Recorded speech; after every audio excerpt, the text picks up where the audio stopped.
mission is your destruction. Now, is an umbop a measure of time or distance? Well, this is what we were discussing this in Vegas, okay, and it wasn't related to drink at all, but it's the fact of that as the priests themselves, our Lord Savior's Hansen said, in an umbop you're gone, which suggests that it's some kind of unit of measurement. Well, you say this, however, I do have empirical evidence. Hang on. Okay. We'll start the show shortly. I don't care. Right, I'm okay. the captain. Science. Everything stops for science. And though he came down from the hill, to which Hansen said, bop, skilliat dat do bop. Do what? Yes. Billy dat ba bop, dilly dat ba do. Yeah. Amen. Heareth endeth the sermon.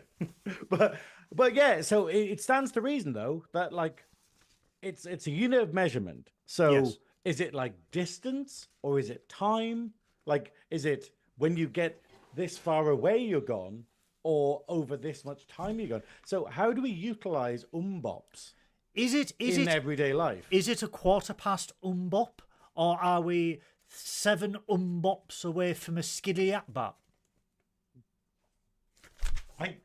I don't think I've had the required like trepanning, the required lobotomy to continue this conversation. But yes, We shall start. Both. Space. The final frontier.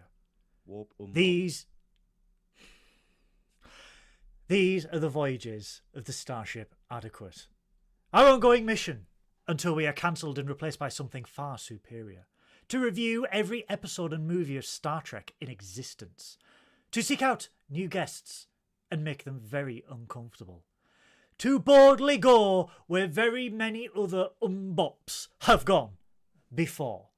Good evening, good afternoon, good morning, ladies and gentlemen, boys and girls, Treks and Trekkers on this fine planet Earth, and welcome to another live episode of Trekking Up North. I am your host, Captain Goodwill, and joining me, as ever, is the delectable Geesian from the planet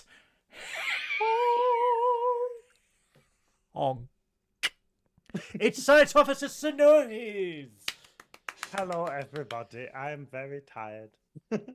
You have been a rather busy. I've got. You've been a busy goose this week. I've been. We my we word. see. Well, it's actually quite apt because Science Officer Synoiz has been doing a little bit of time travelling of his own this week, for he appeared in 1950s England earlier this week. Yeah, that's it. You were in the Beamish.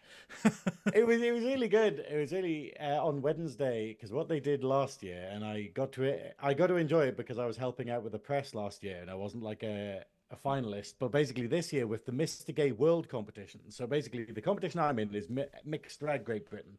Then Yeah. there's Mr. Gay Great Britain. Yeah. And then there's one that only happens every 4 or 5 years, I think, which is Mr. Gay World.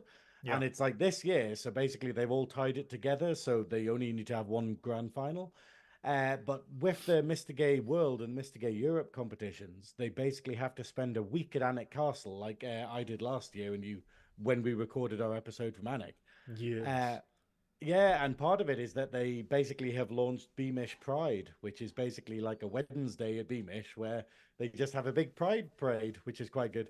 So I was there in drag, in 1950s drag, with some of my other finalists, enjoying that, and I absolutely love Beamish. It is one of the first things I'm doing once I'm free, once this competition is over, and Once the shackles have been broken free. Yeah, that's it. Once win or lose, I just get some time to do stuff. I literally just want to spend a full day at Beamish, like sit on the grass, just go and see all the stuff, just kind of enjoy the atmosphere, But yeah, so I'm looking forward to that. But it's quite good though, because you basically it's a good way to piss off the dickheads, because like you just all these people like, oh, fucking pride at Beamish, like fucking gays at Beamish, it's all woke. and you're there being like, yes, that's wonderful. Why is your wife allowed to speak? You know, like, it's like, oh, you're just sitting there, just being like, okay, well, like, I think the whole point is Beamish is like a snapshot of the world at a certain point. It's not the people going into it that are the snapshot of the world. So it's the idea of how would the 1950s or the 1920s react to people coming into it. And it's kind of like an idealized kind of thing of going, hey, but it's the fact of like, LGBT plus people didn't get a chance to enjoy the 1950s. We didn't get a chance to actually be there in the 1920s in like, these little coal villages, because we were there, but we weren't allowed to be actually ourselves because we would have got arrested or killed. So it's the idea of just going, yeah, fuck off. Let us enjoy this. I'm totally unashamed about that. These people unashamedly bashing these wonderful human beings were the very same people setting fire to wheelie bins not just a few weeks ago, and their wives throwing wood at policemen, their wives with 6 kids to 7 fathers throwing bits of wood at the police, but those damn gays are at it again, being happy. Yeah, to be fair, it was kind of great though, because obviously, like all the families and kids, because everyone got a warning about it, and obviously it reminds us why we still need Pride. It reminds us that we still got a journey to do, because like Beamish posted it on their page on Facebook, being like, "Hey, we're doing Beamish Pride again." Guess how long it took for comments to have to be turned off? Seconds. Yes. Yeah. Because there were all of the gammons were just like, oh, fucking hell. But then we still had loads of people turn up, loads of families turn up with their kids and stuff, purely to experience like Beamish Pride. And they were all there, all the kids, they had whistles and stuff, and they were loving it because it was like all these crazy flags, all of these like drag queens and sort of like people enjoying themselves and stuff. And they've just taken it in as a spectacle. They're not seeing it as like a political movement. They're not seeing it as like, oh, suddenly I'm feeling gay. And it's just this idea of going, let kids enjoy things, B, let adults enjoy things, and C, go fuck yourself. Which is my political platform, I think, on the matter. Or learn to please your wife. Anyway, speaking of going into the past. Speaking of going into... I stole your segue. Oh, you son of a bitch. Speaking of time travel, we are here tonight to review possibly one of my favourite Star Trek Voyager episode 2-parters. We are travelling back to the dizzying heights of 1996. We had the Spice Girls, the eternal battle between Oasis and Blur. Were you the North or the South, or did you have taste in music? We are wearing... I'm pretty sure like Oasis is some kind of biblical prophecy for the end times or something. Like, if only we could have seen it sooner, I remember at the time being like, this has got to mean something bad's coming. I always worried about Noel and Liam Gallagher just inhaling the microphone through their nose, because it was just a case of all the time. But it must have been one of those things. But yes, he was sitting on a chair stuck to a fucking wall. It's just unnatural, is what it is. Before we get into tonight's episode, I have a tube. But listeners, viewers, I have no idea where this is going. I have no idea what it is. I have opened my tube and I'm going to pull things out of my tube, because last week we were talking about STLV. Which still sounds like an STD, whatever that woman's for. It still does, but in my haste to prepare for last week's show, I did miss a few things. And I do want to give a shout out, first and foremost, to Letters for Legacy for their never-ending campaign to get Star Trek Legacy greenlit at Paramount. You've got as much chance as getting Paramount to do correct T-shirts with the correct captains and the ships than you have with Star Trek Legacy at the moment.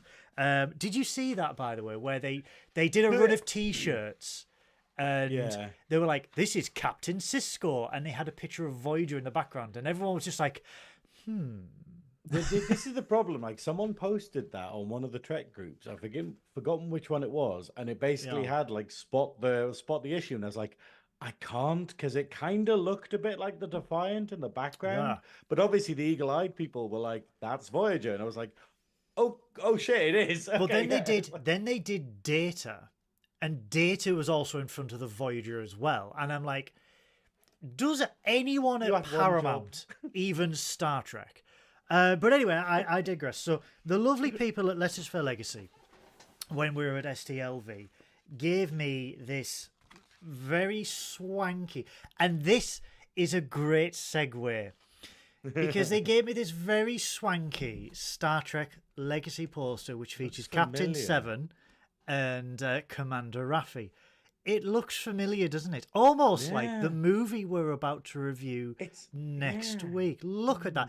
Absolutely stunning. So thank you so much for Letters for Legacy. Please go on Twitter and search for Letters for Legacy. Letters number 4, Legacy. But another thing I received, which I am still tremendously over the moon about, I got to meet one of my Trek heroes at STLV, John Eves. Now, for those that don't know, John Eves designed a lot of starships in Star Trek in the 90s and 2000s, one of which was the Enterprise E, which appeared in Star Trek First Contact. And this is kindly being donated to me. This is an official blueprint of the Enterprise E, signed by John Eves himself. I welled up like a little kid because I met one of my heroes and he has signed it. And what I'm going to do, I'm going to get it backlit, and it's going to be featured. Can you behind get those? Can you get light boxes like that in IKEA? No, Can you? I need to get like a specific size, and then I need to get the fitment kit, which it should be fine. But thank you so much. It's for this. incredible, man. Yeah, also, you can't see it here, but in the hotel room, you put a light behind it, and the backlit thing really works. It looks great. So thank you so much for that. Also, we must not forget, we must light her. We must Candle slag. We must honour the slag of the candles. I've got this candle. Oh, slag in the he's got bag. his slag is in the bag. Let us light the candle. Light the candle slag. Yes. Didn't light that candle. Didn't light the candle. Praise be to the candle slag. I remember place when this- we were doing on my 24-hour stream when we were just screaming that. We were just me and Nathan were just absolutely screaming candle slag references. It was just brilliant. Praise be to the candle slag. Right. We are here to discuss Future's End from season 3 of Star Trek Voyager. I love this two-parter. Is this the first time you've seen it, or have you seen it previously? No, I've seen it. I'm going to be honest because it might be a conflict. I've seen it like at least twice, but yeah, it's been skipped every other time because it's I don't like this at all. This is not good Voyager for me. So the synopsis for the two-parter. After encountering a Federation time chip from the future, Voyager is sent back to 20th century Earth. Moreover, 1996, Los Angeles. What a year! What a year. Anyone would think this was recorded in 1996 in Los Angeles. I will say, and it's like I think this is basically like this is the best example of why we should never invent time travel, because it was like the fact of the little time capsule that this episode is for 1996 is just horrifying. The new character it introduces and pretty much everything about her, and like the computers and the what is it the slang and the outfits Groovy. and all of it is just kind of like going, let us never go back to 1996. Let us avoid that year, especially in America.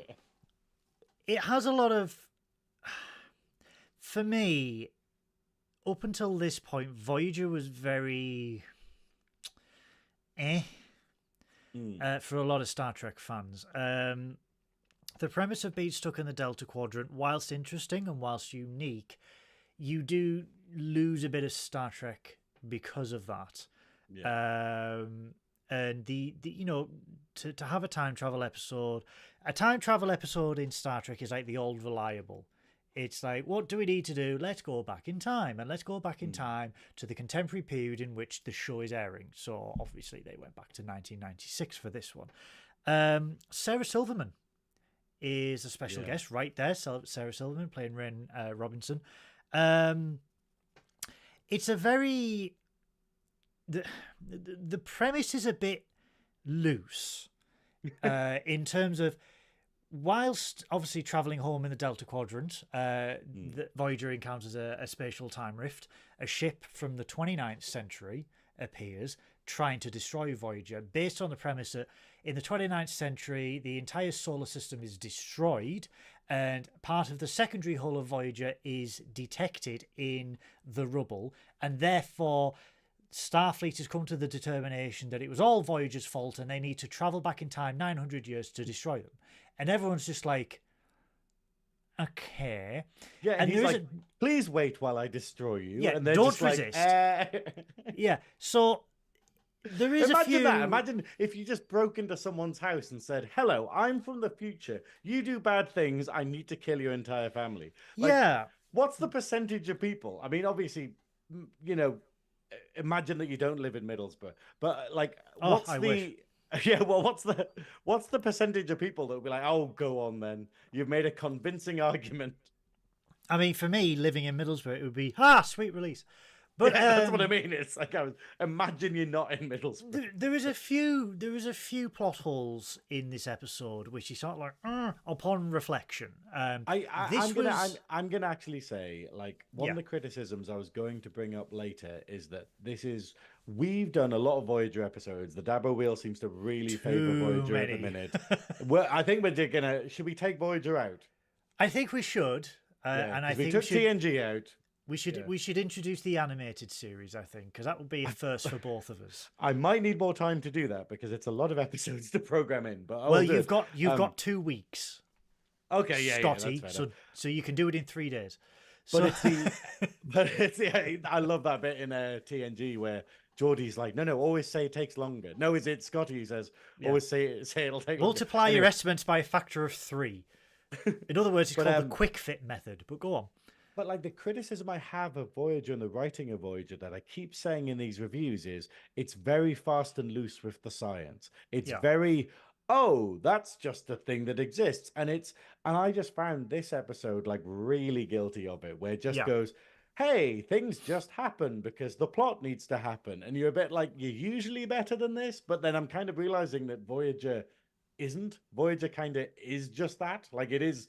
The amount of episodes we've had where they're just going, hey, we just made some shit up, you know, like, and I'm holding it to too high a standard, but like, I mean, the tricorders pretty much have become the Doctor Who sonic screwdriver at this point. Like, they do everything. Like, you don't even need to type anything. You just have a tricorder that's meant for scanning stuff, and then you just put it next to a, like, 1996 computer, and it's like, hey, I've just decrypted everything for you. And it's like, why is there a setting to do that on there? You know, like, it's all these little things like that where you just kind of go, you know, and then it's like, and the whole beginning where he's literally like, hey, I've come from the future to do all this thing. And you're like, that is the most like guilty thing of going, we need to get them into the past. How do we get them into the past really quickly? Well, we'll just do all of this shit and cool, they're in the past. Right, now the episode can happen.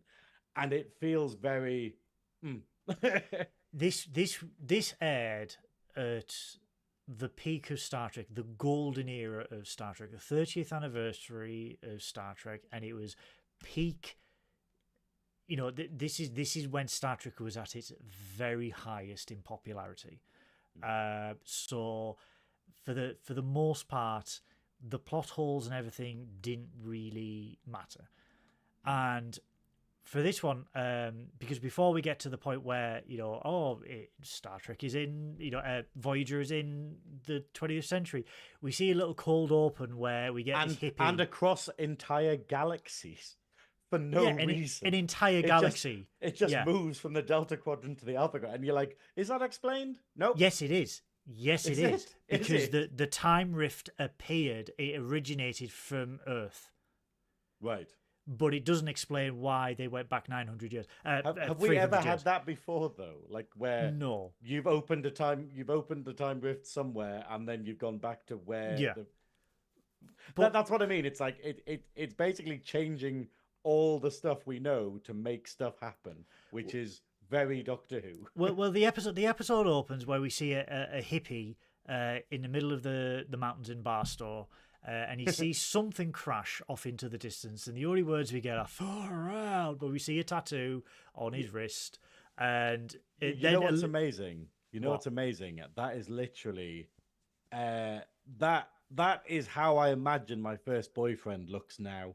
Like that is exactly what. Have you sent him off into the wilderness? I don't know. Like it's literally this idea of like when I was dating him, it's like I just go, those filters where you sort of go, hey, what do I look like in like 15 years or something? Yeah. That's what it would come out with for him. Aged and weathered. And I do still wearing the same bloody battle jacket, maybe with like one or two more patches. But I also love the idea that like the sound guy only made one riff for the music. Like it has this like radio announcement, and then he's like, no, this is rubbish, let's turn it back to some metal music, and it plays one riff of metal music, and that's it, and then the episode happens, and he's just kind of going like, the sound guy was like, okay, cool, I'll do one thing for it. So Voyager is pulled into this time rift. They appear over Earth. They think they've traveled 70,000 light years across the galaxy, and they are home. They try and hail Starfleet. They get nothing, but they do detect other signals, which turns out to be a whole higgledy-piggledy of radio, TV, mobile phones, everything like that. They then deduce that they are in 1996. And they are looking for the time ship, and they find that the time ship is in Los Angeles. So in order to save the future, they must try and locate this time ship in order to return it to where it needs to be. Because obviously advanced technology in 1996 Earth, it's a violation of a prime directive, a temporal prime directive, but it could also change the future. Bear in mind, this is they need it to get back. They do because need they it. don't know how to open these rifts themselves. So we then get a lovely snapshot of Venice Beach and Pier in 1996 Los Angeles. This shot, man. This shot is a time capsule. This is so contained, and this is so 1996. It hurts. For those of us that were alive at the time, it hurts. We get rollerblades, we get beatboxing music, we get the boom boxes on rollerblades. There's a boom box. There is a boom box. Bowling shirts, frosted tips. And then we see Tuvok in the most baggiest of clothes. And it's just a massive snapshot. It's LA 1996, but it is a massive time capsule for those, because at the time you go, oh yeah, that's LA in 1996. Now 30 years later, you're like, oh god, that was 1996. We were dressed like idiots back then. What did we do? What did we do? Really interesting though, in these first few scenes, they mention, and this is never mentioned again in Star Trek, really interestingly, and I want to bring this up. They say that Venice Beach, or the general vicinity of Los Angeles, is submerged under 200 meters worth of water after an earthquake in 2047. And I'm like, okay, San Andreas fault, it could happen, blah, blah, blah, right?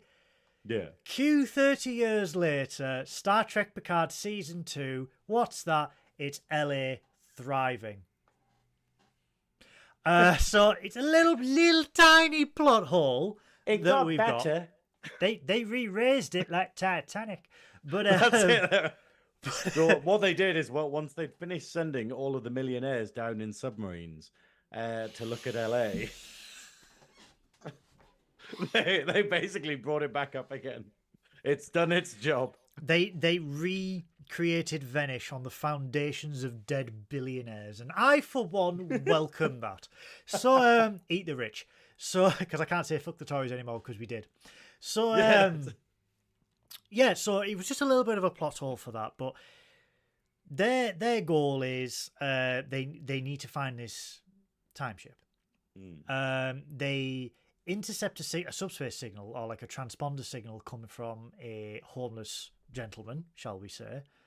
Well, I quite like that they're literally like tracking, like, residual, basically stuff to do associated with the ship. And then like Janeway's just like, I've tracked it down to him, this man here, and it's literally a tramp. And they're just like going, okay, this is normal. But the B plot then comes into effect because we then see Sarah Silverman, Rain Robinson, at the Griffiths Observatory, and this is a great one because this is a great shout out to Sammy, because there is loads of little hidden Easter eggs in this little scene where we see the pan shot. We see Creature of the Black Lagoon, a massive figure of Creature of the Black Lagoon. We also see a copy. Well, a model of the DY-500 spaceship. And for those that don't know, there's a little scene where Raid Robertson detects a signal originating in high orbit around Earth. She's contacting someone. And as she's on the phone, she walks over to a window and there's like a model of a rocket. Yeah. And on closer inspection, it's a DY-500 on some rocket boosters. Now, the DY-500 was launched in 1996 in Star Trek history and carried Khan Noonien Singh. Really? That model was the Botany Bay. That's so crazy. It's a nice little reference to the fact that this is 1996. And the rocket you see is a model of the Botany Bay launched, which obviously carried the crew and Khan Noonien Singh. So I didn't realize Khan. Easter egg. I didn't realize Khan was that far back. I thought he was after the bloody the wars.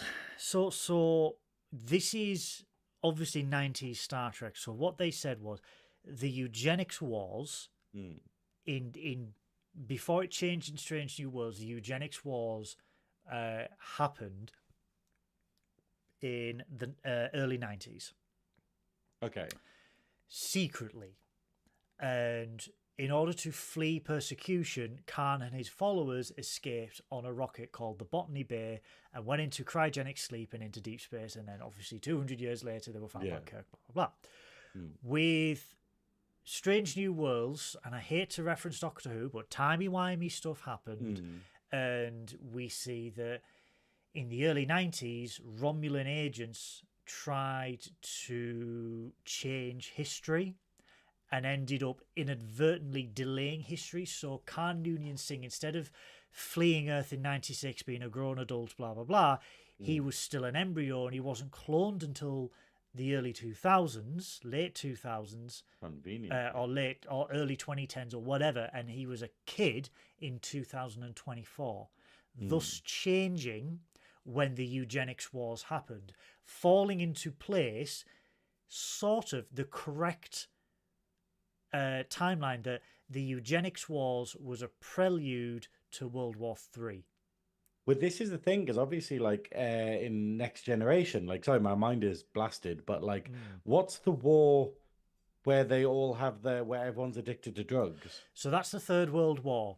Yeah. So what? Because I thought that happened before Khan. No, like that, so in my head, I never thought about the actual timeline. What the original, obviously with the original series, that was in the 60s. They could say 30 years. They were like, they thought 30 years. No one's going to care about this show. By the 90s. Yeah, no one's going to care about this show. What did we get? Fucking boomboxes. An Oasis. So they said it was 1996, and that was carried on in the Wrath of Khan. And then they changed it in Star Trek Enterprise. So in Star Trek Enterprise, Archer's great-grandfather or great-great-grandfather fought in the eugenics wars, and it was a secret war. It was sort of like like a Cold War, like espionage type of thing.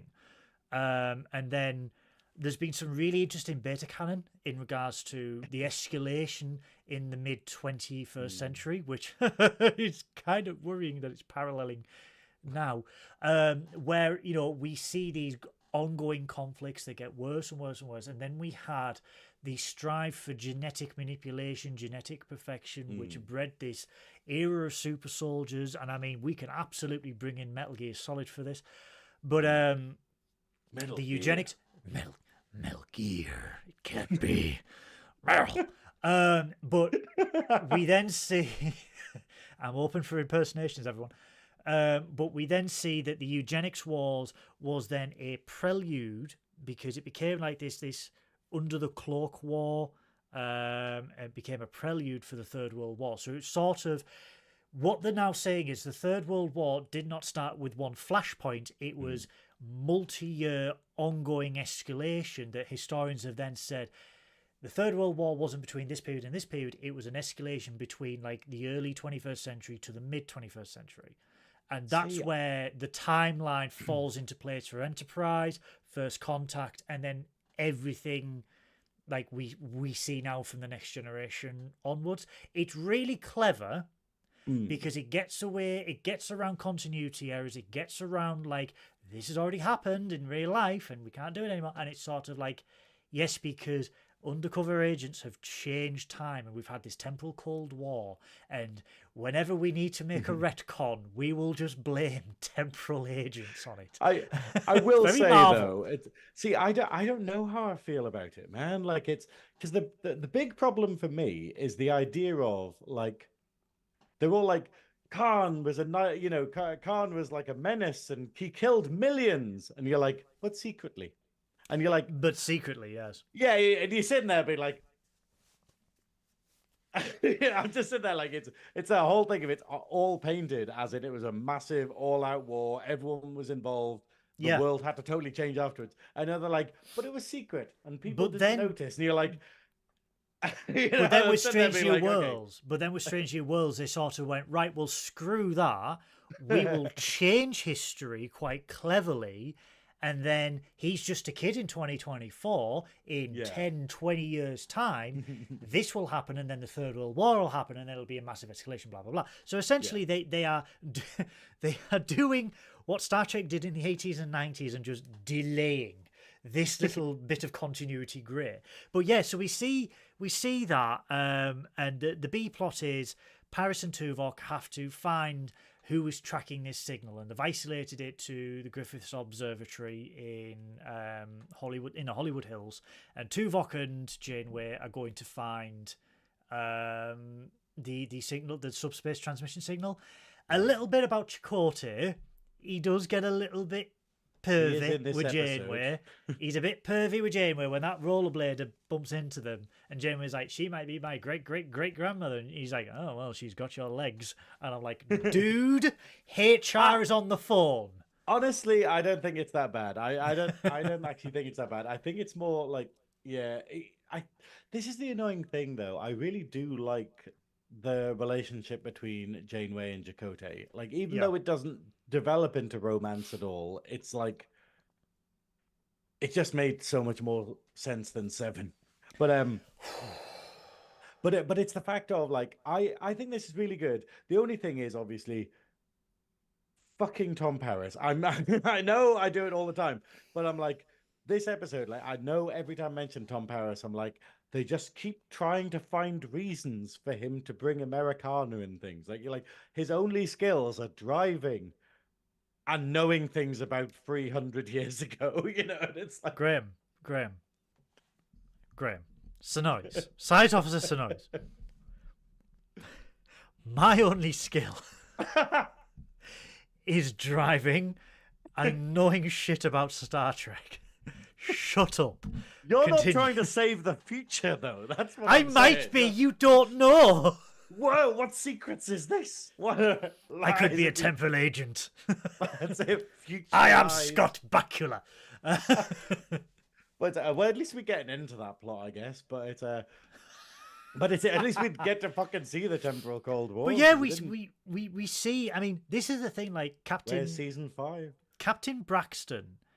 This is his first appearance in Voyager. He appears again later on in season 6 or season 7. But it's Captain Braxton. They realise that the homeless gentleman, after following him, is Captain Braxton, and he was transported to 20th century Earth 30 years before Voyager got there through some timey-wimey stuff. And he eventually explains that it wasn't Voyager that caused this massive temporal explosion in the 29th century. It was actually his ship.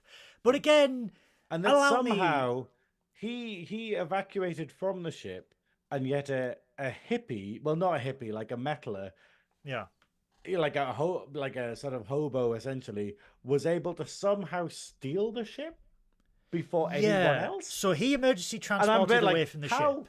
How did he do this? Because surely the metaler would come along and be like, I've got dibs on that. And then all of the people who come to move it would just be like, okay, I respect your dibs. I will not take this for myself. It was an emergency. So the captain emergency transported away, but you sort of like, how far away did you beam?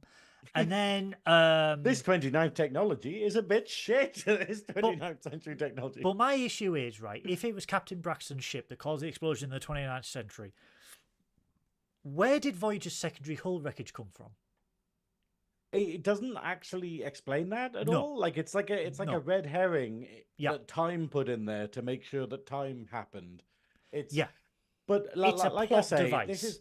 this whole two-parter is the writers going, we need the following things to happen.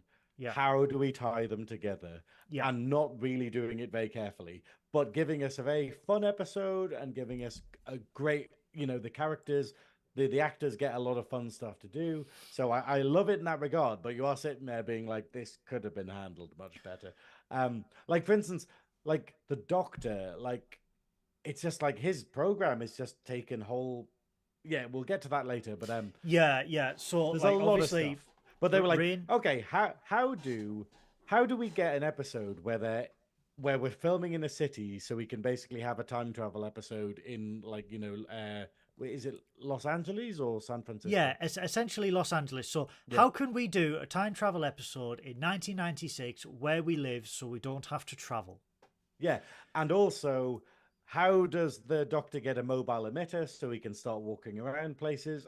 Time travel stuff. Okay, how does and it's all these little things where you're just going, okay, let's just have an episode where the rules get thrown out the window so that we can get the stuff to set up the rest of the season. Yeah. That's exactly what it is. And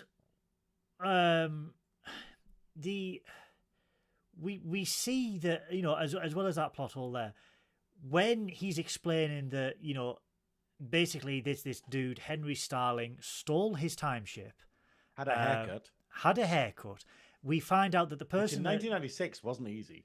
And, we then find out that the person who stole it, Henry Starling, is now this major technology Bill Gates guru entrepreneur in the mid-90s. And that he's this, leader of this major corporation. We see that as Braxton is explaining this, the police come and he's like, I'm not crazy. These are from the future. Tell them, Captain, tell them. He does a runner, and then we never see that version of Braxton again. Janeway and Chakotay are like, we need to go find this Henry Starling. And then with Rain Robinson, I keep saying Rain Wilson, with Rain Robinson, very attractive in the mid-90s, but with Rain Robinson, the person who she's speaking with is actually the same Henry Starling, and she was tasked by Starling to detect a specific signal if it enters orbit. Don't message them, let him know straight away, because he knew that eventually people from the future would come and find him to reclaim the technology. So he's been prepared for this for 30 years. Yeah. And he's like, don't message them. Don't say anything. We don't know who they are. He's under the guise of, we don't know who they are. We don't know what it is. We don't know what the intentions are, if it is extraterrestrial, blah, blah, blah, blah, blah. Rain, being a Sarah Silverman character, she's just like, screw it. I'm going to do the SETI general message. That's sent to Voyager. Kim, who was in charge for the first time, craps himself. What I do love, we didn't actually point out. Literally, Harry Kim gets put in charge of Voyager for the first time. He gets to be the captain, and I kind of love it. I think he does a shit job, but he gets to do it. No. He does a brilliant job, and I'll tell you for why. Because he gives Neelix and Kes something to do in this episode. I was going to get to this, like, literally, because I've been randomly watching Trek, and I was watching later seasons of, like, Voyager, later season episodes of Voyager, and also I watched all the episodes around this. Yeah. And this is season 3, and they've given up on knowing what to do with Neelix. Like, watch TV. I genuinely, like, literally, like, you know, in DS9 and stuff, where it goes, hey, everyone has a reason to be here. Everyone's characters are, like, well, like, structured enough that they all have a reason to be in the scene, even if it's just to collect a paycheck. Yeah. But with Neelix, they're literally like, we have no fucking idea. He's just on the holodeck. He's come on the away mission for no reason at all. He's cooking something, and then something happens in the same room. We don't know. And it's just this episode where it just goes, hey, it's Neelix and Kes. Harry's got them watching television so they can learn about the past, even though it's all in the data files anyway. No, it does. Yeah. They're monitoring TV to see whether anything, but the computer could do that. The computer could literally listen for stuff. Yes, it could, but Kim, being an absolute G, is like, they are doing nothing and the actors need a paycheck. So we will get them to watch 1996 American TV, and the first thing they get drawn to is the soaps. Now, but for those not in the UK, right, they're going, ugh, 90s soaps. Ugh. In the UK, 90s soaps, mwah, absolute chef's kiss. We had EastEnders, where you didn't want to hang yourself. We had Brookside. Oh, Jimmy. We had Coronation Street. First lesbian kiss on television. We had Coronation Street with my father, Curly Watts, banging Raquel. Absolute boss of a lad. Living the dream. Living the dream. We had Emmerdale. We had absolute bangers of sorts. You know what? Actually, I need to watch Heartbeat after going to Beamish. That's definitely the vibe I want in my life. If you ever go to Whitby, you need to go to Gothland, because it's literally 5 minutes away from Whitby. Gothland, that's where Heartbeat was. Don't you mean Gothland? No, that's Whitby. That's basically Whitby, yeah. That's Whitby. You know, Gothland is the location of where Heartbeat was filmed, and it's between Gromont and Whitby. Gromont is where Heartbeat was filmed, Indiana Jones was filmed, Harry Potter was filmed. There is an actual Harry Potter tour between Gothland and Gromont, because why not? Sorry, we need to go. Grab Zoe, we're going. I work there on a regular basis, so I'm rocking around in my little... Because my company's got houses there, so I'm rocking around in a little electric car. They have houses there? Heartbeat lied to me. Oh, it's even better. We had a drugs raid and pits in the ground. We had a drugs raid. I'm seeing the police raiding cannabis farms, and I'm like, was it green grass? Yeah, it was. Yeah. Why don't you miss when my baby misses me? I'm sorry, American viewers, you will have no idea. American viewers. I implore you. So specific. I implore you, right? Do not pay attention to that London. That London is an entire issue in itself. If you want to experience it's wank. If you want to experience England at its very best, I suggest 3 TV series, right? And they are 4 TV series, and they are as follows. Number 1, Heartbeat. A lovely glimpse into 1960s North Yorkshire. They do literally have a serial killer episode, I'm pretty sure. Number 2. Yeah. that's it. Number 2, Taggart. A glaring insight into 1990s Glasgow. Number 3, Alvida's own pet. The results are this. Us. We are the genetic offspring of Alvida's Continue the own experiments. We are the Jimmy Nails of the 20s. Number 3, Brookside. If you want to experience Liverpool at its very best, Brookside close. Brookside's too much. Like Brookside is literally like You want too 15 much? years of soap opera. You want too much? Number 4, Shameless, the original. Experience council estates at its finest, where even the production crews for Shameless were threatened with their own lives making Shameless. So those are the 4 examples. Heartbeat, Taggart, Alvida's own pet, Brookside, and Shameless. But yes, all anyway. things that are possibly better written than this Than episode Future's of Voyager that we're doing. But yes, it's the fact of it annoys me that there's so much they could do with Neelix. I don't know what it is, but they're writers. Like the annoying thing is the episode directly after Future's End Part 2 is Warlord, as in the amazing Kes episode, where Kes gets to be an amazing character and blows everyone's socks off. And you're like, if she wasn't tied to fucking Neelix, she'd be a great character. Is that what you're saying? And then we still got rid of her. And then you're going... And let's not question why... Let's not question... We could have had Kes and Seven. We could have... We just needed to kill Neelix. But let's not question why Neelix was dating a 3-year-old. So... She's very mature for her age. See how that stands up in court, Epstein. But Operation U-Tree sent you a friend request. But we're going very British tonight. Broadcasting. I'm just watching the viewers go down. I was just watching the viewers. I'm just watching all the BBC friends unfriend me as we speak. But we. What do you mean no pension? We see we see that Henry Starlin is this like multi-millionaire and stuff like that, and what we see is he's essentially cannibalizing this time ship which he's stolen.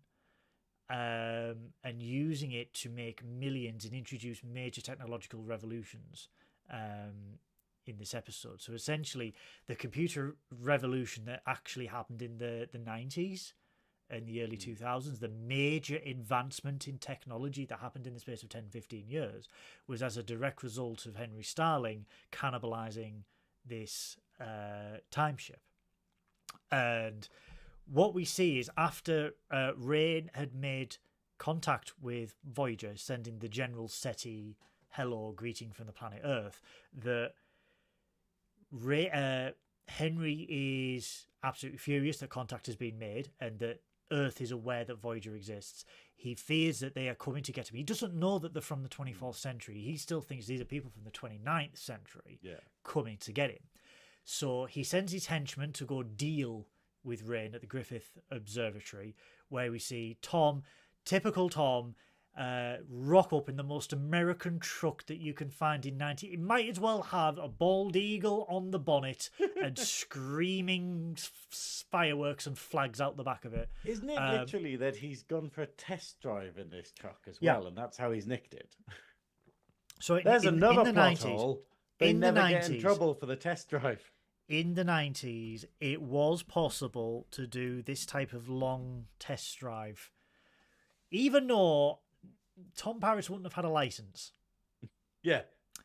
So, or any kind of certification. Yeah. Or like, how do I know you've got a license? Trust me, bro. Okay. Borrow this truck. So they go to the observatory and they go through Rain's office and they find that, they have been tracked. They've located Voyager. And then we see the most cringiest of language used. This is, I hate to say this, you can tell that the writers are of a certain generation and they are trying to insert modern day lingo into their script. So I did a post earlier on today promoting Nerdy Up North stickers, right? I used the word Riz. The lovely and wonderful Christopher. Hang on, let me just say hello to Christopher. Hello, Christopher. Oh, have you got taller, Christopher? Oh, look at you. Have you got taller? Oh, you're tall, you big man. You're almost a foot. And he was like, I used the word Riz in this status. And he was like, how much did it hurt using the word Riz? And I've got to admit, it kind of did. And it's sort of like, this was the mid-90s equivalent when they were just like, oh, this is groovy. Try not to freak out.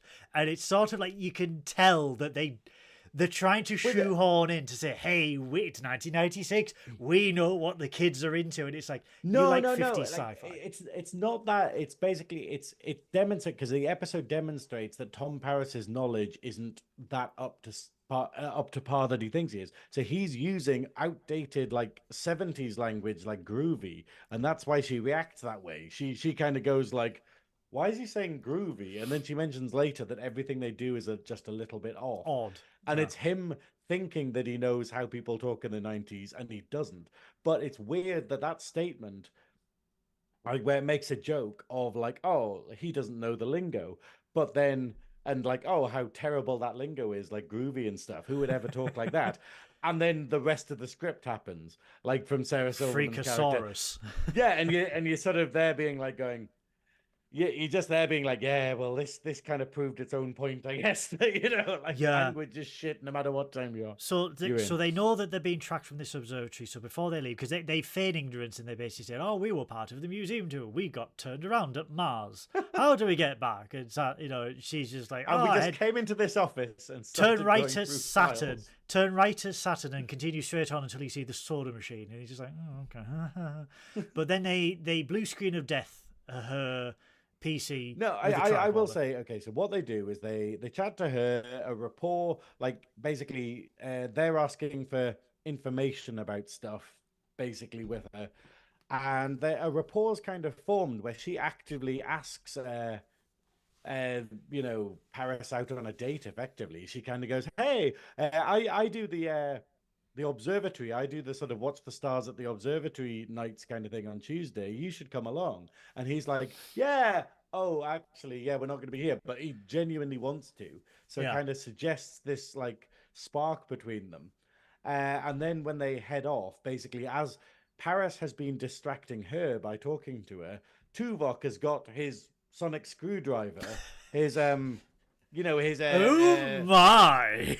Yeah, he's got his sonic screwdriver, and basically sort of like put it next to her computer, and it's put a virus on her computer and totally cleared her hard drive. Because it's not the case of it clears the hard drive, as in it would. It's like the 90s hackers thing where you just that's magnet. Not how computers work. It's a magnet. Yeah, if you just put a magnet next to the hard drive. It would be gone. It wouldn't turn on or anything, and it would do the job. But instead, it has a skull and crossbones on the screen. I know. Like, hey, it's not working and stuff. And you're sitting there being like, the tricorder does that, does it? The tricorder has the ability to do that, does it? And it's the whole thing of it would be so much better if the computer just didn't turn on, but it wouldn't be 90s enough. So. It would not be 90s because let's not forget, in the mid-90s, the mouse does not exist. So everyone is like... Hello, computer. No, they're like... I'm in. And you're like, you pressed caps lock 3 times. What in are you in? That's it. It's like, I just love this. I really love how the 90s thought computers worked. Yeah, it's like the 90s naivety, because like when we see later on in the two-parter where we see like Starling is back in his he's been beamed back to his office and he's typing and he's just like that. He's just like, you did good, and he's just like, you are just pressing spacebar and occasionally enter. You are not using the mouse. Why are you not using the mouse? Right. Okay. And Slight love tangent. I love that Trek usually hides this by us having no fucking idea how the LCARS are meant to be used. Slight So tangent. Seven can just type whatever the fuck she wants on the screen, and we're like, well, I guess that must be what it's meant to do. But like when it's an actual keyboard, we're like, we can see that you've just hit the letter A 15 times. Slight tangent.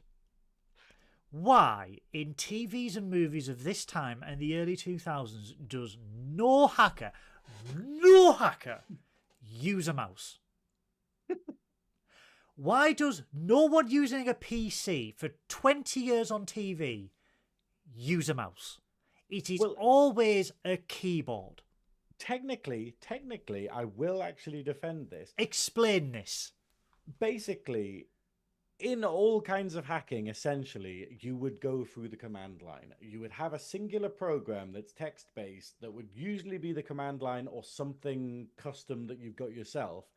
And everything is done through text. Like, everything can be done through the keyboard. It's only when there's actually a GUI, so a graphical interface, in which case it would be even more outlandish if it was like, hey, here's my hacking thing, which has pictures and stuff and whatnot. It's usually the fact of in programming, you tend to use the command line because you know how to do everything without the shapes and colors and pictures and stuff. Yeah. So it kind of makes sense in that capacity. But at the same time, it always shows them using a GUI. I think it was only really The Matrix and possibly a couple of films that literally just show the command line where he's just going typing blah, blah, blah, doing all of it. What would it probably be?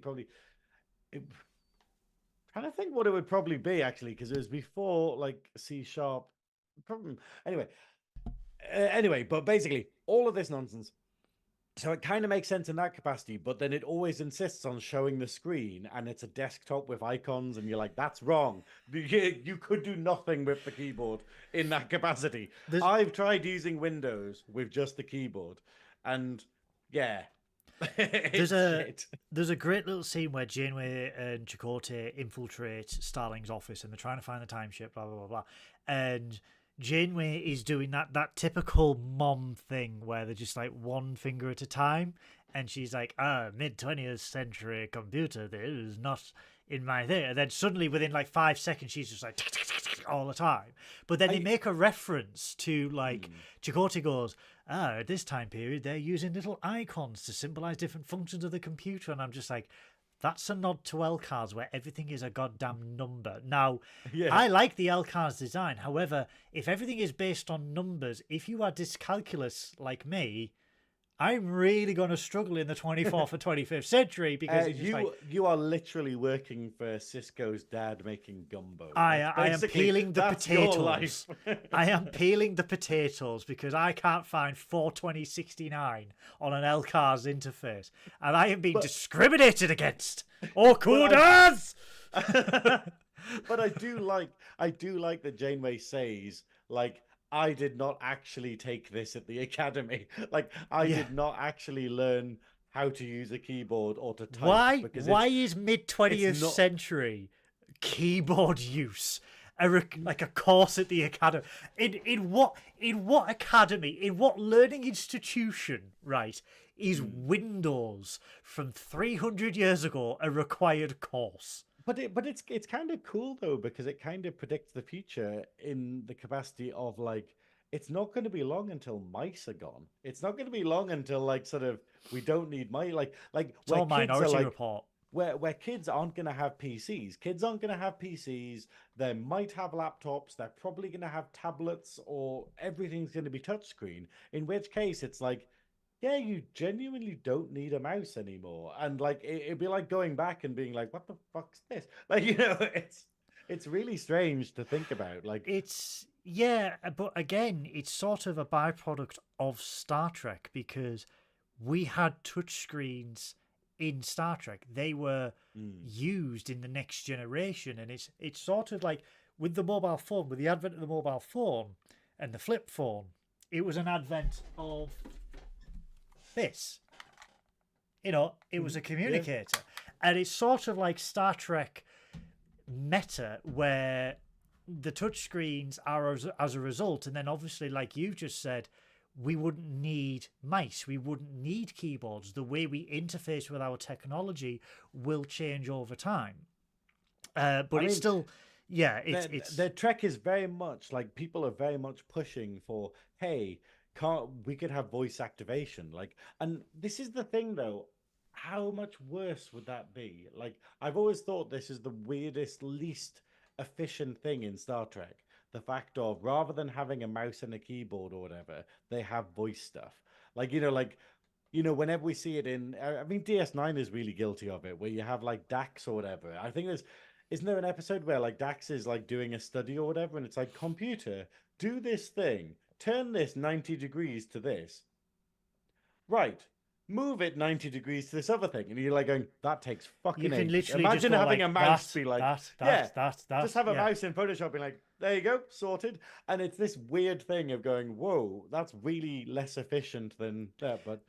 But it's an example of the 90s going, in the future, everything will be voice commanded. And this, but then you see, like, in more modern Star Trek, where they're just like, expand, contract, move, zoom. What Chris has just said in the chat, I've seen kids try to pinch zoom on a poster before.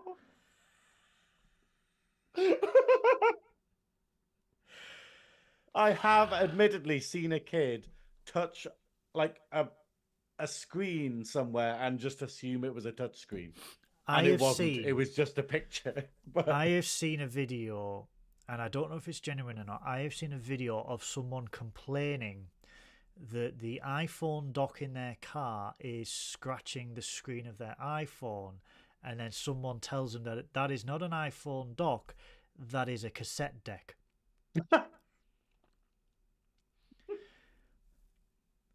And I die a little inside. I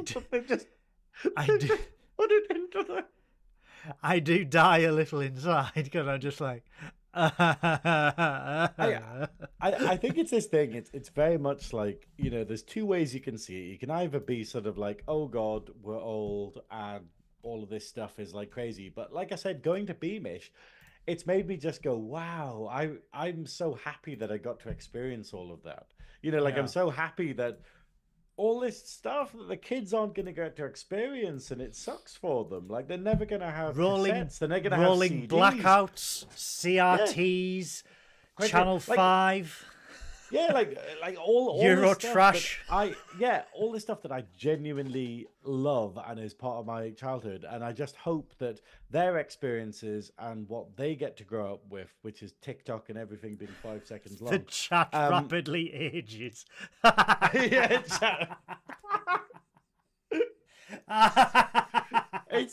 It's true though. It's like, but yeah. But it's very much one of those ones of going, I'm very proud of and happy that I got to live when I got to live. It's really weird with our generation. We have gone through possibly one of the most rapid advancements in human technology for thousands of years in the space of 30 years. Mm. Like, we've gone through the internet, media formats, the advent of mobile technology, home PCs, literally home PCs. The idea that you can just do things yourself, imagine designing stuff, in the past it would just be like, oh, I need to get something printed. Well, you need to go to a design firm then, it just. Look at this. Look at all this. This is all done at home. All of this. We are doing a podcast between us. Like, it's the idea of we would need to be millionaires with a radio station or whatever in order to, do this kind of thing. We need to be sort of working for the big black cock or something. Even 30 years ago, we would have to Wayne's World it with a satellite truck, but still be in the same place. Yeah. Like, we would have to... It would literally be via the telephone. You could not video call or anything. Video calling is like only 20, 25 years old. Yeah. If that. I mean, when 3 was introduced in the United Kingdom, they were the pioneers of the video call on a mobile phone. And the phones were just units of bricks with all of 0.5 megapixel cameras and stuff like that. And it's, you think 20 years later... here we are. You know, I'm streaming this in 1080p. I can go up to 8K. I've got a gigabit worth of wireless broadband, and everything is beamed across the world instantaneously to all of our friends. I never envisaged, like 20 years ago or 25 years ago, or when this episode aired, I would have friends that I talk to regularly and have phone calls with for free in Canada, in Australia, in America. And it's insane to think that in such a short space of time this has happened. I would have still been paying about like £2 a minute for the internet at this point. But it also ties back to this episode where it's revealed when Starling confronts Chakotay and Janeway in the office that because he's been cannibalizing the ship, the computer revolution was caused by him. The rapid advancement in technology in the computer age was by him. And there has been like conspiracies in real life to say like humanity has advanced technologically like by hundreds of years in the space of 30 years. And although our culture cannot keep up, like the culture and the society cannot keep up with this technological advancement, why have we advanced so rapidly? And it's not, you know, people are like, oh, there's an outside force at work. And it's like, no, it's because like the development of the technology and the ability to learn and to make it better is constantly evolving. Well, it's the idea of there are always always bits of technology like throughout history where when one thing happens, there's a cascade effect where tons of advancements come afterwards where they just kind of go like, oh, we've invented numbers. Fuck, you know, like all this stuff comes from that. Oh, we've invented this. All this stuff comes from that. Like, and you know, and the microchip essentially, like, you know, Alan Turing, another legend that I've had to study up for my exam about, like this idea of like technology happening so rapidly because of one singular development, and you know that was the microchip, and just being like everything we can do there, and then that led on to other discoveries. And I don't think I can recall any other time in history where the chain reaction has been so big. Like it's like, hey, we can see all the stuff that came from the development of the microchip or electricity, but then the fact of like then wireless communication, then like you know, like the idea of the internet, the idea of like it's incredible. But I do like, though, I will say this whole episode, this whole two-parter is all of the 90s cliches thrown together, and I respect it for that. I respect it that you literally have a nerdy hot hacker woman, which is literally like what every Star Trek fan would have been dreaming of at the time. Sadly played by Sarah Silverman, but you know, do we not like Sarah Silverman? She just annoys the fuck out of me. If I'm perfectly honest. I tried watching Wreck-It Ralph the other day, and the problem with Wreck-It Ralph is it's a very good film until Sarah Silverman, and then it goes into the whole, why didn't you just make a racing film? Why did you have to make Wreck-It Ralph and then turn it into a racing film? It's you know, this thing where it has this amazing premise of going like, hey, this is what Wreck-It Ralph is going to be, and it's going to be all these other references and stuff like that. And then it just goes, well, no, actually, it's a little, and then it just turns into this little insular film about a racing game and a little girl who's stuck in it and stuff. And it goes a bit wank. The sequel is actually better because it has a grander scale, but it's not written well. Anyway, we're not going into Disney. But either way, I try to enjoy Sarah Silverman, but I just find her really annoying, and I find the acting in this I find her very annoying, and the fact that she's teamed up with Tom Paris, but it is saved. It is saved by the fact of Tuvok is fucking incredible in this two-parter because we see every zinger, almost. If the Doctor, in the second episode, the Doctor is prominent and he has a lot of cool lines and stuff, but Tuvok really saves the first part with just. I've written down all of his lines and stuff. Like it's like, you know, where Tom Paris is talking about the sun and whatnot, and he's like, Tuvok, take off your shirt, and he's like, and risk thermal abrasion, you know. But it's just the idea of just like what? I'm not going to do that. Tuvok does not want to get sunburned. Hawaiian Tropic is not in the future.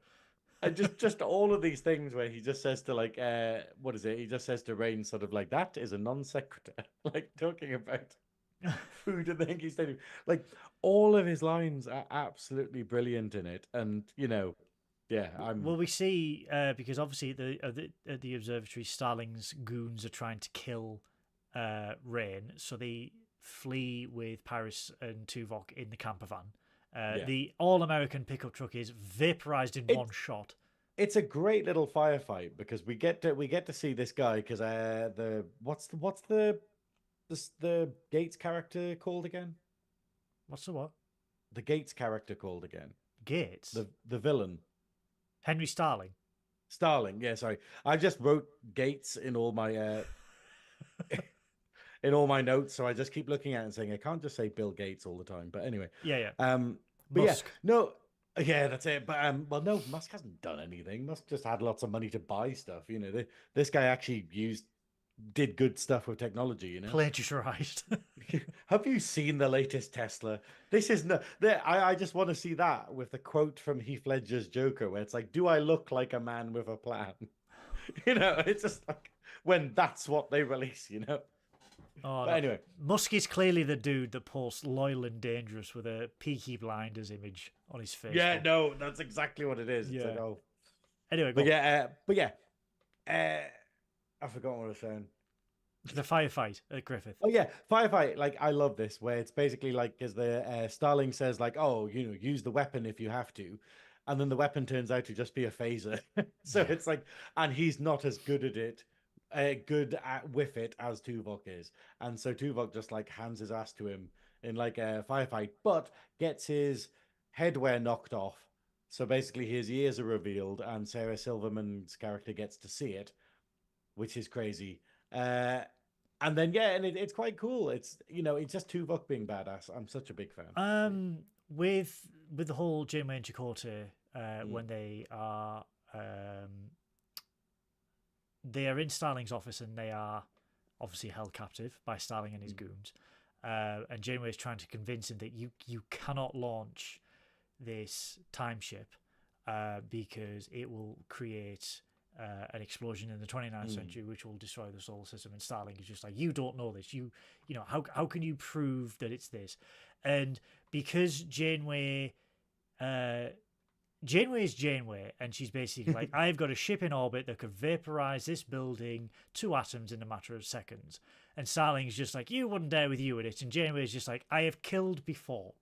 And I've killed people with less reason than I do now. And we see that she is downloading his database to Voyager, and Starling sees this and basically tells Kim on Voyager with the communicator to, cease the download or I'll kill you, Captain. They stop the download, and they need to find a way to rescue Janeway and Chakotay from the office.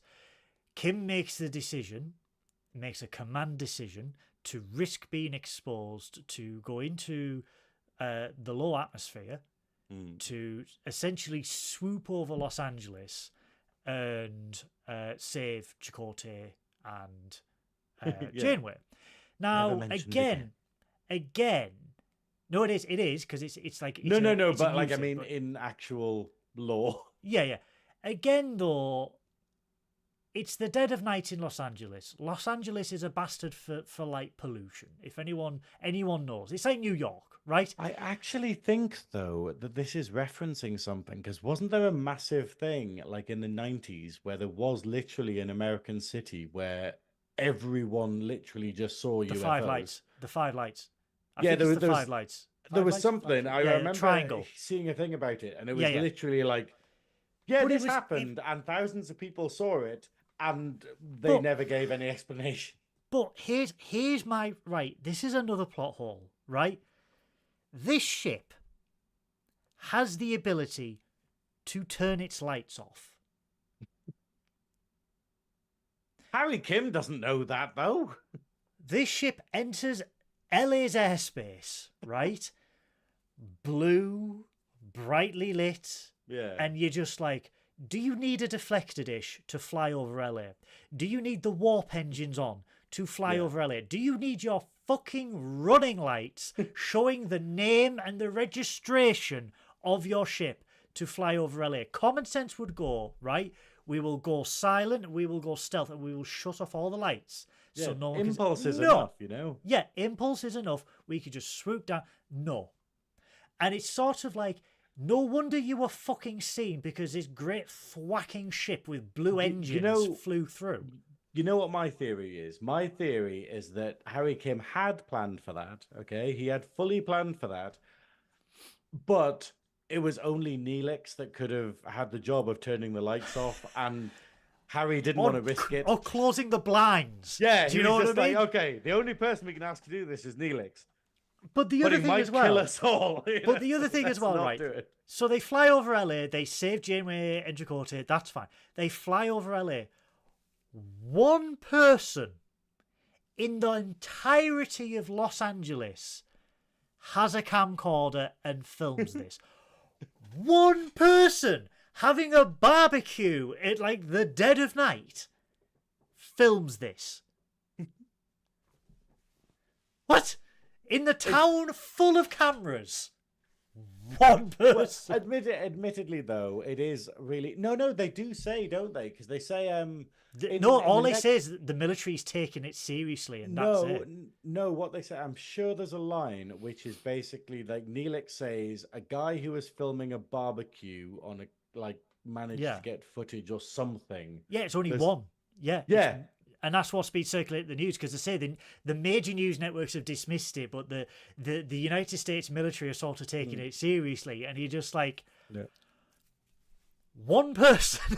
Here's your paycheck, Neelix. You know, well done on so forcing two scenes. But the climax of part one is essentially they beam aboard, they head back into orbit, but Starling has been able to piggyback on the download from his PC to counter download Voyager's files to his PC, which you're like, hang Isn't how file upload systems also work. as well, because he's like because he's like, you've downloaded 3,000 gigabytes, and I'm like, oh, only 3 terabytes, and I'm like, this is like a kilobyte in 24th century data, and he's like, he's downloaded 20% of Voyager's database, and I'm like, isn't that like 60,000 teraquads or something like that? The entirety it of is an human inconsistency. civilization. But Yeah, I do like though how good the actual how good the compression is that they managed to get the Doctor in that. They've downloaded like 3 terabytes, and the fucking Doctor fits in that. It's I think not. I think he's bigger. With the power of 56k dial-up, we downloaded the Doctor in merely 700 years. Yeah, that's it. They download. I think they only download the Doctor and Harry Kim's personal logs, where it's literally just him crying to himself, crying to his parents, saying he wants to come home. I played the fucking clarinet. I played the clarinet today, still not promoted. Day 700.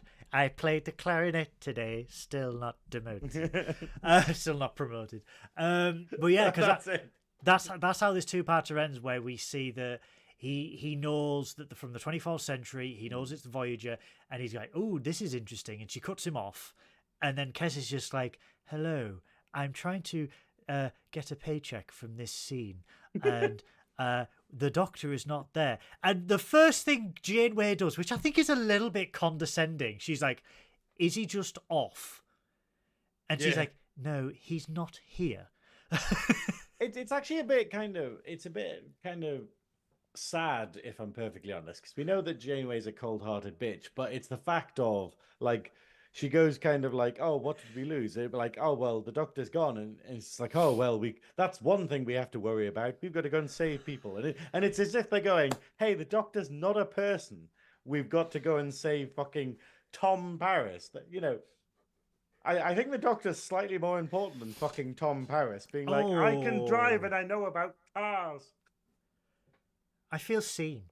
But you have way more skills than Tom Paris.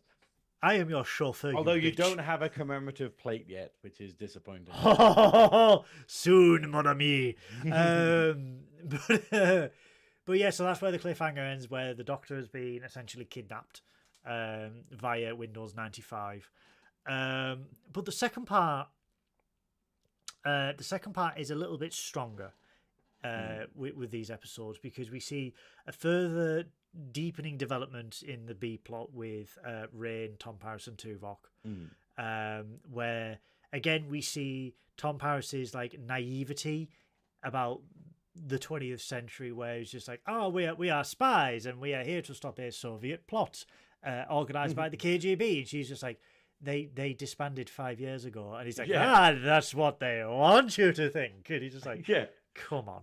I think the problem is, it's like, once again, it's suspension of disbelief very much required in these episodes, because the fact of she just goes with them, and they literally turn up and just be like, hey, yeah, we're secret agents, and you just need to believe us on that one. And we have he has pointy ears, we have laser guns, like, it's a family trait, the ears. And and also that there's a ship in space, and yet she never, for ages, she never actually says, oh, you're aliens. And it literally, it seems a bit odd, because like there's a couple of scenes where it kind of suggests that she knows that's the truth and she's not bringing it up. She's smart enough to put it together. I don't think she does. Like, it's this weird thing where she still says things that allude to her genuinely believing that they're secret agents, and I'm like, no one would still be believing that at this point, but there are scenes where she goes like, oh, I'm not believing that, she's just believing whatever they say, basically. Yeah. And we see that she's rolling with it, but I love the fact that, as you alluded to earlier, the Doctor gets a more prominent role in this part of the two-parter. And we see he's beamed to the office. And what's really interesting is that when he's talking to Starling and he's like, you can't coerce me, there's nothing you can do, blah, blah, blah, blah. Well, but basically what he does is Starling kind of goes, hey, conveniently, I have hollow technology in my building, because we use it to like test things and sort of like, prototype them and whatnot. And then he basically, because the Doctor's wondering why he's actually appeared.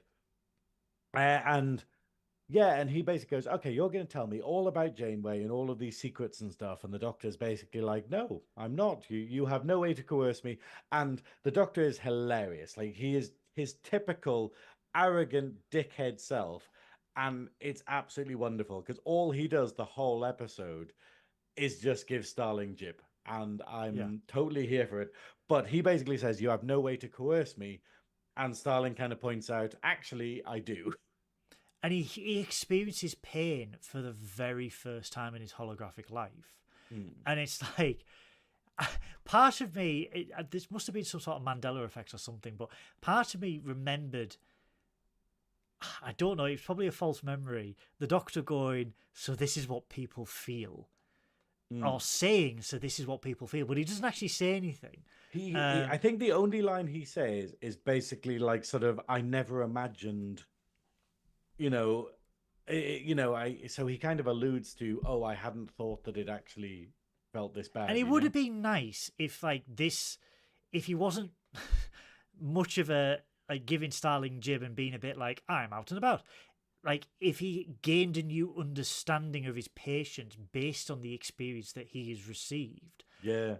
And it would have been great development for the Doctor to sort of be like, I am mobile now. Obviously he gets the mobile emitter, but it's like, I am mobile now. I can visit different areas and stuff, but I have a greater understanding of when someone says they are experiencing pain, for I have experienced pain myself. I think it kind of alludes to it. Like, it doesn't outwardly say it, but it does kind of, like, this is basically, this episode sets the Doctor up for the rest of Voyager.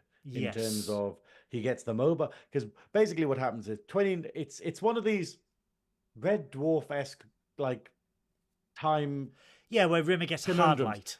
Yeah, where you just go, hang on. So he got a thing from the future, from the 29th century, and then they use it to unwrite what happened so that it never actually happened and Braxton didn't actually get killed. But then he keeps the thing that they stopped him getting. It's a now. plot hole. It's just time stuff, and I know the Enterprise and stuff explains it by basically going like, hey, once you've done something, then it did exist, but now it doesn't. It's Multiverse. But yeah, but it's one of those things. But basically, the episode allows him to have the mobile emitter because obviously the dog. What happens is Sarah Silverman attempts to act and like tries to lure Starling to their location, so basically they can do like a get the jump on him basically and kidnap him. She feigns ignorance that she's being followed. They're trying to kill her, so she's trying like, to "Oh my bait. god, someone's trying to kill me! Yeah, oh, you need to come and help me! Oh, please don't only bring you, anyone." only you, baiting And him to come to this oddly enough, he sees straight through that and basically turns up and goes like, "Hey, yeah, I'm not gonna get in the fucking van." Basically, I'm not gonna get in the fucking van. Good advice, kids. Good advice. Good advice. Never get in a van. From Sounds the Lamb should have learned that. Never get in a van. Never trust a man with an injury. Ever. If he drives a Peugeot, run. Sorry, Chris, but go on. Or that car that you had in America. What was that? That was a shit heap. The what windows was the brand didn't close. of it? It had like a Panther or something. It was a Ford Mustang. But Mustang, it was a very, very tired, poor example. If it was an actual horse, it would be glue. It would be dog meat and glue by now. But so he sees through the ruse. They meet at the park. We see that the Doctor is out and about for the first time, and he's sort of loving life, and he's like just generally still giving Starling some jib. They're like, how do you feel? And he's like, well, I'm footloose and fancy free. It's the thing is, like, I think the first part points out it points out that like Voyager needs Tuvok, and it needs Tuvok, it needs Janeway, and it needs the Doctor. They are the crucial characters in like Voyager until like 7 comes along and they kind of find places for other characters. Yeah. But it's just like they carry this episode because Janeway's amazing. Like in the first part, she basically has all of her stuff about going, I hate temporal mechanics. Like, I hate time travel. I hate all of this. And yeah, I really like that that's part of her character, that she just hates anything to do with time travel. She rather would just violate the Prime Directive and murder people. But we see that we then get a C plot of basically the Starling and the Doctor. So that basically Starling goes, hey, you're going to come with me as my hostage, and I'm going to delete you if they cause any trouble. And Doctor's like, haha, you fool, I can't leave this room because I'm just a hologram. And Starling goes, well, actually, I can put you in this device called a mobile emitter, and then you can go anywhere. So that's how the mobile emitter comes into Voyager. But then it cuts to... Yeah, it's B'Elanna and Chakotay. Chakotay and B'Elanna, Yeah, Chakotay and B'Elanna, and... Go on. Yeah, lots of stuff happened. Basically, they're flying around. I forget specifically what happens. What they are trying to do is because Voyager was detected the night before, they don't want to risk Voyager being exposed again. They are trying to beam up Starling. So what they are trying to do, they have sent a shuttle. They have masked its signature so it looks like an aircraft. They can't go any faster than an actual aircraft because it'll be detected, blah, blah, blah, blah. So they are slowly descending to the general facility of Los Angeles. So what they can do, they can beam up Starling into the shuttle, fly back to the ship where they can capture him and convince him not to do anything and return the time ship. So things go awry. They try and beam up Starling. He's got a device that's sort of like inhibiting the transporter signal, but it's overloading the shuttle. The shuttle then starts getting system failures. They recover Starling. He's in the buffer. Well, what they do is they get him in the buffer, and then Janeway notices that he's carrying a device. They go, hey, how about we filter that shit out of the buffer? Yeah, well, what they do, they get him into the shuttle's buffer. The shuttle is then struggling and can't return. So then Janeway's just like, instead of saving my crew, I will just capture him. I will take him out of the buffer, remove the device from the buffer, and then we've got him. And then B'Elanna and Chakotay will just have to crash land somewhere, and we'll pick him up later. Conveniently, they crash landing 30 kilometers away from Phoenix, Arizona, which is just like, that's quite a way away from LA. So well done on pretending to be a plane. And then we get this C plot originating with them, where they are captured by. This is the most pointless plot. Every single cliche of the 90s. We have hackers, we have female nerds, we have like sort of drug users, we have like, tech firms going rogue, we have aliens and using technology from the future, and then we have cults, where we have this weird wacko religious cult that we have this dude they crash land in. We have this dude who's captured B'Elanna and Chakotay, put him in a basement. He's got a shotgun. Let's call him Paul. And he's just like, it's several of them. It's two they're of all them, Pauls. but there are more. They're all Pauls. They're all Pauls. So Paul 1 is like, you're from the American government. There are many heads on the beast. And Chakotay, in true script writing fashion, he's like, we are not from the beast. There is a message in my people. Shut up, Chakotay! Yeah, that's and then, shut up. Stop talking about your bloody people. But and it is literally the most pointless plot, because this cult's captured them. They're thinking that B'Elanna and Chakotay are from the government. He's like, you're an Indian, and I don't know what the hell you are. And B'Elanna's just like, and they're like, U.S.S, that's federal. And then suddenly, apparently, the American government is coming with cars and everything like that. We don't see this. It's one of these crazy. It's one of these crazy sort of like American cults, like they had in the 90s, like they still have now, but they're less violent, I guess. But they just have community pages on Facebook. Yeah, that's it. They've loaded up on loads of weapons and stuff like that. They at everyone all the time. They've stockpiled weapons and they're waiting for the big thing to kick off, like bloody January 6th in America. This idea of they're waiting for that. And then they're seeing it as these two people that have crash landed in this special military grade plane were obviously spying on them, and that this is the day and that they're going to go out all guns blazing. So what's the only thing that can stop an American cult? Tuvok and a hologram. Yeah, it's the best detective show of the 90s.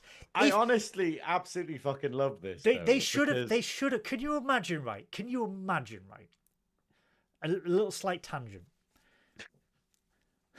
Voyager made it back to the 24th century without the Doctor and Tuvok. Yeah. Tuvok and the Doctor are stuck in the 90s, thereby creating the greatest Star Trek spin-off that has ever happened, where it is literally the Vulcan and the hologram traveling through small town America, solving crimes and putting right that is wrong. It is like Knight Rider with phasers.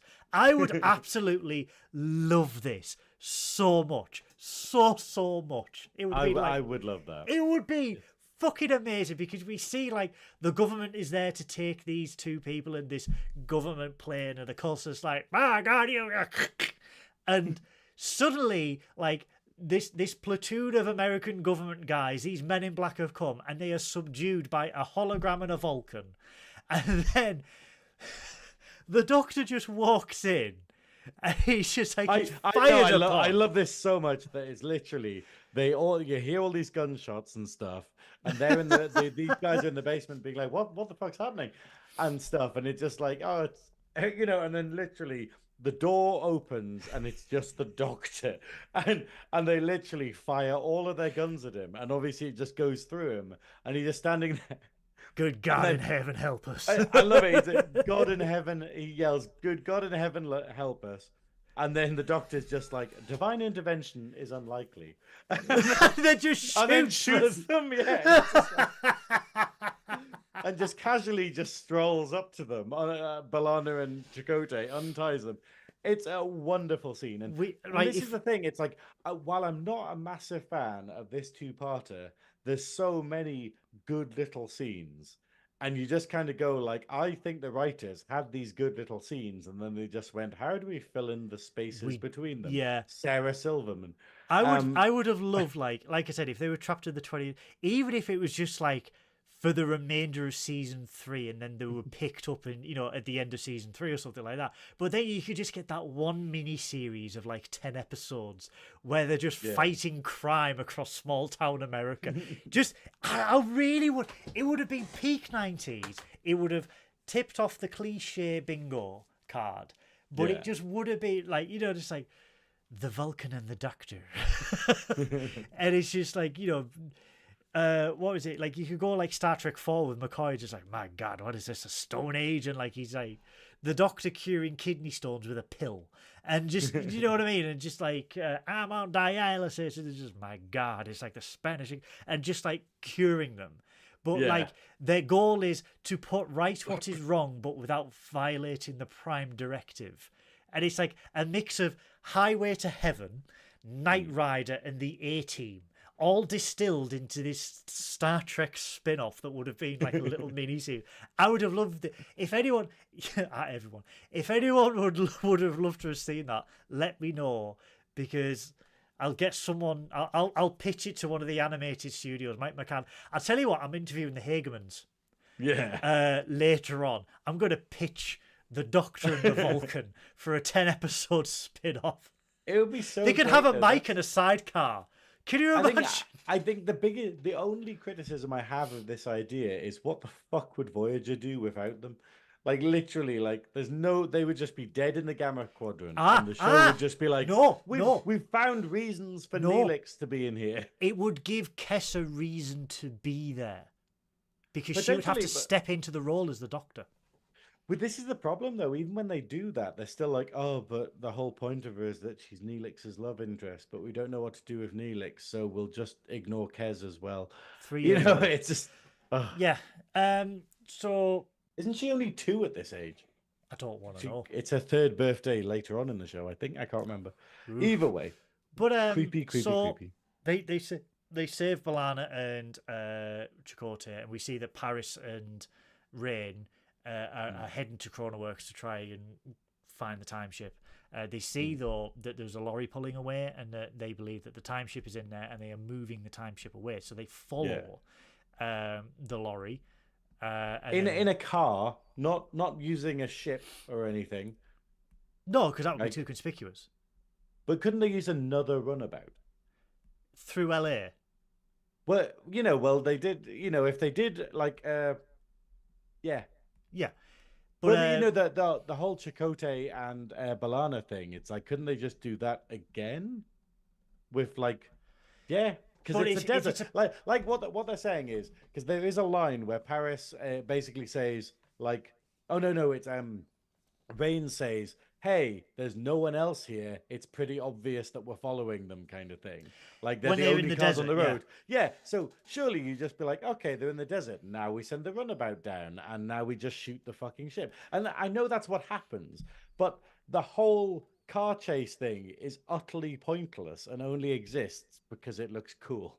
And it gives Paris something to do for the episode.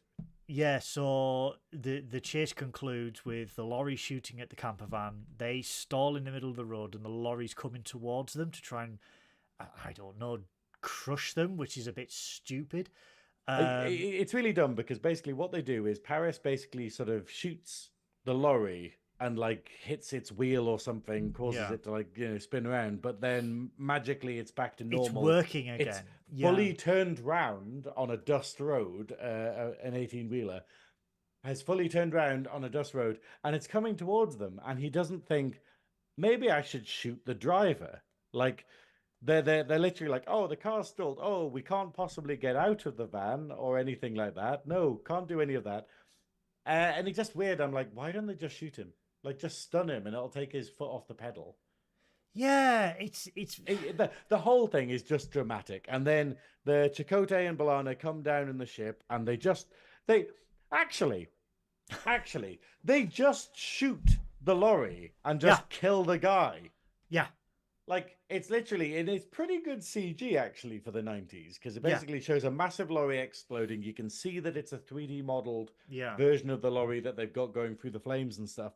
But yeah, they straight up just murder someone Which without is- any thoughts but- about what he does. But he in did history. shoot at them first. No, but it's the whole you can't Oh, I know. do something in the past without ramifications. I know, but again, this alludes to the question: why didn't Paris do this?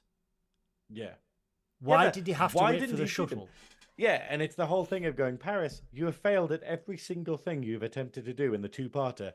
And it's a two-parter set up specifically for your very limited skill set, which I'm sorry that the writers decided it's literally like going, hey, it's DS9, but Quark's only skill is that he likes eggs. Right, there we go. And then the writers are just like, what do we do with this? Like, how are we going to fit Americana into... We could fit it into next gen, but they're in the Delta Quadrant. Oh, like a 1950s car has just appeared in space, you say? Right. Okay, well, we can... I just really feel like out of all the Treks, Voyager painted itself into all the corners constantly. Yeah.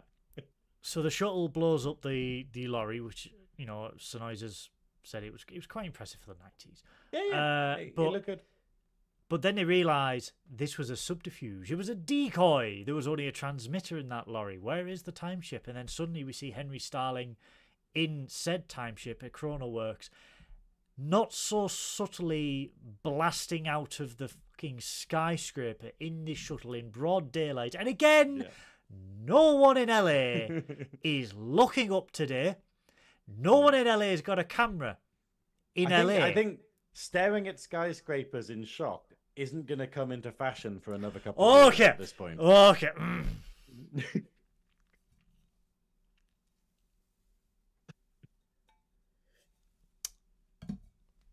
Maybe you're not ready for that, but your kids are going to love it. I'm going to have another martini. But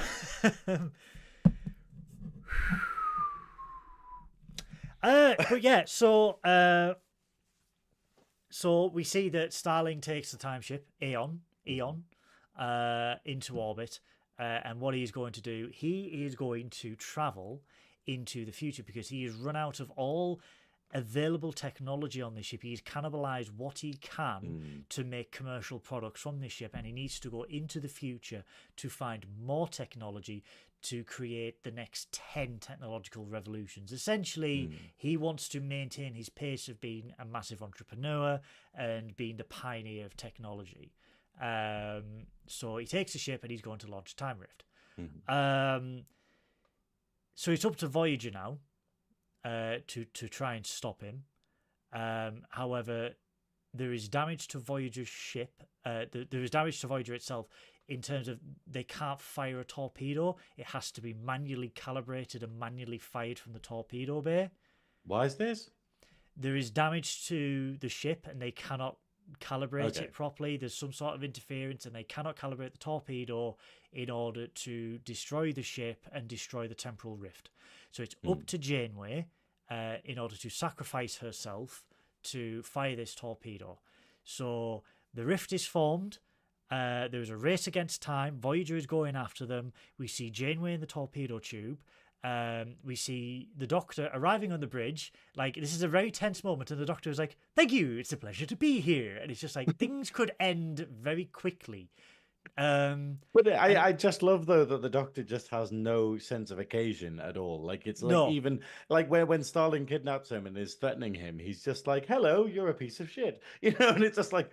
And I love this about the Doctor, though, that the Doctor just has this flippant attitude because he just has the worst bedside manner imaginable, and that's his character. And it kind of is wonderful when you see him be like, "Hey, it's a horrible situation. Well, I'm feeling good."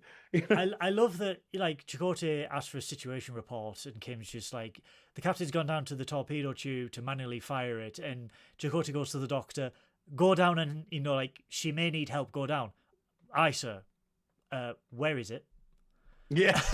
Hey, it's a great thing. He's literally like, I have never needed to actually walk around the ship before. I don't know how to get anywhere. So they Yeah. send like an ensign with him to walk Entered him there. expendable Yeah. to go with him. But luckily, Janeway, following a Kirk maneuver from Generations, alluding to next week, she is able to fire the torpedo, and Henry Starling, in peak 90s villainy cliche, sees the torpedo coming and goes, oh boy.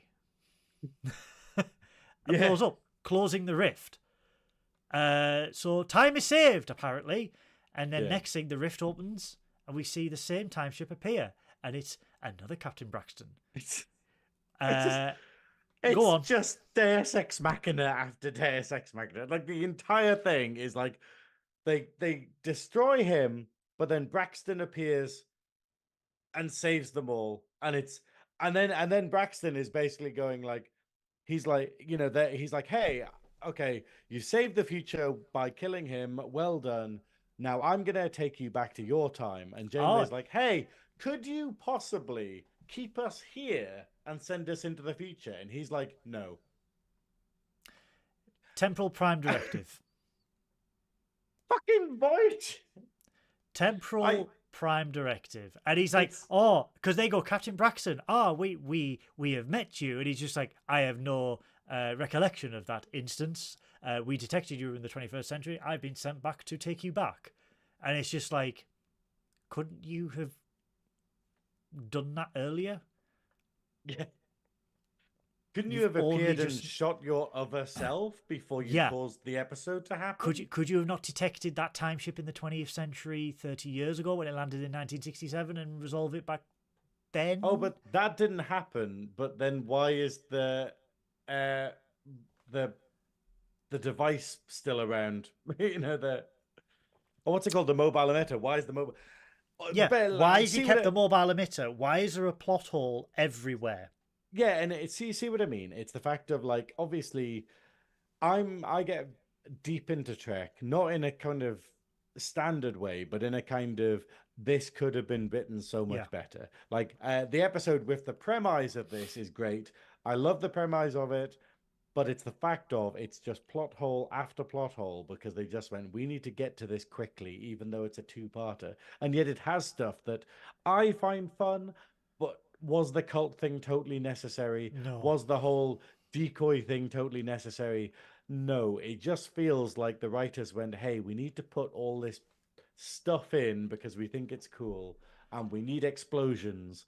And it's all, and it at the cost of the plot. But yeah, the problem is, the more I'm seeing of Voyager, watching it this time around through the podcast, I'm kind of going, it's not as well written as TNG or DS9. No. Like the team are very fast and loose with the stuff, and while it has some, and they're very fast and loose with the actual science and the kind of continuity, but also they just have so many characters that they don't know what to do with. And DS9 was smart enough to go, we don't know what to do with Rom, we're just going to unashamedly change him. We don't know what to do with Bashir, we're going to unashamedly change him. Everything's great. And yet this one kind of just goes, they literally could have had an episode like Tuvix or something, and they say, hey, Neelix's entire personality changes because of because of like the being separated from Tuvok. And now he has all of these other abilities and skills, and that's why he separates from Kez, and Kez can be her own person finally, and Neelix can actually be doing this stuff, and actually he's remembering his time as a war veteran, and he's like a sort of stoic kind of, sort of character rather than a fun-loving shithead. All of these opportunities that they didn't take, and then they just end up with so much dead weight until they go, okay, we're going to make B'Elanna pregnant. We're going to make fucking Harry Kim. Well, we're not going to do anything with Harry Kim. We're going to bring Seven in. I think Voyager could have been made better if they wouldn't have needed Naomi fucking Wildman. Oh, God. Voyager could have been, it could have been. So obviously it was shot after Voyager, but I'm going to compare this to the reimagined Battlestar Galactica. So BSG had 4 or 5 seasons, depending on how you count the writer's strike, because obviously the '08 strike just absolutely upended everything. But what I like about BSG is like, hey, we have a ragtag fleet led by the last remaining Battlestar in the galaxy. It's already an old ship. It's already like it was a floating museum. But what we see over the course of like the 5 years of the show is that the ship, although repaired and maintained, progressively starts to get worse. It gets worn down. It gets, you could have the best technicians, the best engineers in the world, and it's the same. You could have the best car in the world. However, if you don't maintain it at the garage and if you don't replace certain parts at all times, they do wear down. They do, and eventually with Galactica, the back breaks because it's done too many jumps and the back's broken. Yeah. With Voyager, they sort of explain it away because they're just like, we've got replicators. And it's like, yeah, but you can't replicate everything. That is why you have star bases. That is why ships have refits. If it was the case of you could go out for 7 years at a time or whatever, like with Voyager, 70-year journey, right? They would look beaten up. It would look weathered. It would look thin. But from episode 1, season 1 to the final episode, it looks pristine. It looks clean. It looks new. And this has been the argument of Voyager since it aired, where it's just like they could have done so much in terms of continuity where they're just like they deal with the repercussions of things, and Voyager bears the scars of 7 years in the Delta Quadrant. Not major, but like things start to break down, and there are things that they can't use anymore, or things that they can't, places that they can't go, or it could have just been a lot, like the continuity could have been a lot better, and it could have been like, I mean, this is what, annoyingly, we see this in the later seasons where we see that the fatigue of traveling home for so long is getting to the crew. They are, essentially becoming more pessimistic that they will never get home in their lifetime, that this will be a generational ship and stuff like that. And then it alludes to that in 1 or 2 episodes, and then it's just like, that's fine. We've got a holodeck Nazi Germany now, and we've got Ireland with computer delete the wife. But then it's like, do you know what I mean? And it's sort of like they could have gone in a different direction where the sort of like, it's year 7, the ship is starting to fail in a way where it's gone 7 years without a major pit stop. It's gone 7 years without a refit. The systems are starting to fail, and the crew can only do so much and stuff like that. And it's like, to get home with a ship that's more or less just knackered from 7 years non-stop. And it's like they didn't do that because it was just like, nope, the ship is pristine every episode. It's clean every episode. I think, though, it's a testament to what they do in the Delta Quadrant, which is that they actually manage to maintain things by forming relationships with people, and they kind of go, it's that whole hardship thing where they go, hey, we've actually found a way to keep the ship pristine by replicating new plates and being able to do stuff. Like, it doesn't go into the technology too much because it is something you could probably explain. They could probably go, hey, we found a way of replicating hull plating and then teleporting the new hull plating on in its place or something. Yeah, it just, I think, but it would have... it's the fact that they do work out, hey, all the stuff that we can't replicate, we can get from other places, or we can find an equivalent that we adapt to. But it does feel very much like Enterprise, where the first season is great, where they're like, hey, we don't have enough power to do replicators. That's why we need hydroponics. We can't do all this stuff. Same as Enterprise, where the first season's amazing, where it goes like, hey, we don't have shielding, we don't know how to do this, we don't have any guns, we don't have that. But at least, and then it kind of hits a point where it just forgets, and it just goes, actually, we're fine now. We've got everything. But at least with Enterprise, though, it's when they hit the Romulan minefield and they they create catastrophic damage, and it's just like, hey, we can't repair this. This is literally 8 weeks in a dry dock. The ship has structurally bent, and this and this, and then it's just like major shit happens to Voyager that would require, like, if it was the Enterprise D or the Defiant or anything like that, where it's just like this would require monumental time in a dry dock or a space dock to be repaired, and they're just like, we can do it in the Delta Quadrant, and you sort of like it you have to suspend disbelief with Voyager.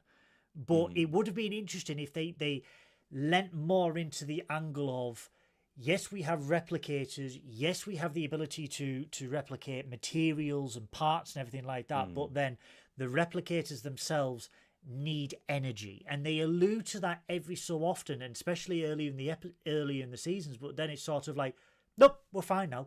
But do you know what I mean? It would have been good if they were like, we can do this because we've had to make this decision, we've had to sacrifice this, or we've had to negotiate or something like that. But it's sort of like, it would have been interesting if they got to a point where it's just like, we can't do that, we can't get these parts, it's starting to affect it. And you know, like the effects of a ship that is falling apart around you on the crew, and how that affects the dynamic of holodecks or anything like that. I kind of feel like Voyager did it the opposite, because Voyager starts off and it very quickly gets into that situation in the first couple of months, whereas it would have probably been like, well, actually, no, you have tons of energy and stuff for the first couple of months, kind of thing. Like, but then it doesn't do it, and I think that's probably part of what the Year of Hell was meant to be. Yeah. But then obviously they just didn't go through with Year of Hell. Yeah, like, and as a whole season. I think it would have added to. I mean, don't get me wrong, I love Voyager, but I think it would have been an interesting aspect for Star Trek to have, where it's like, if you have got a ship marooned 70,000 light years away from the Federation and no access to like major technology and stuff, how do they go about maintaining it? And then what if, like, Year of Hell, obviously Year of Hell was brilliant because it had a continuity through the two parts, where it's just like the ship is failing and they're being heavily beaten up. But it's like, what if you ran with that, where like there was a catastrophic thing with the ship and they couldn't do that? Like, you could have had like a season where something happened to the transporters and we can't use the transporters and we have to use the shuttles, or there are no holodecks, or there is no replicators. So how would we go about, you know, sourcing food? What would be the frictions within the crew if they had to ration what was left? And, you know, what would then be the drive of the crew? You know, would we focus everything on getting home, or would we focus on survival and stuff like that? And it's just, I think these aspects would have been explored, could have been explored a lot better.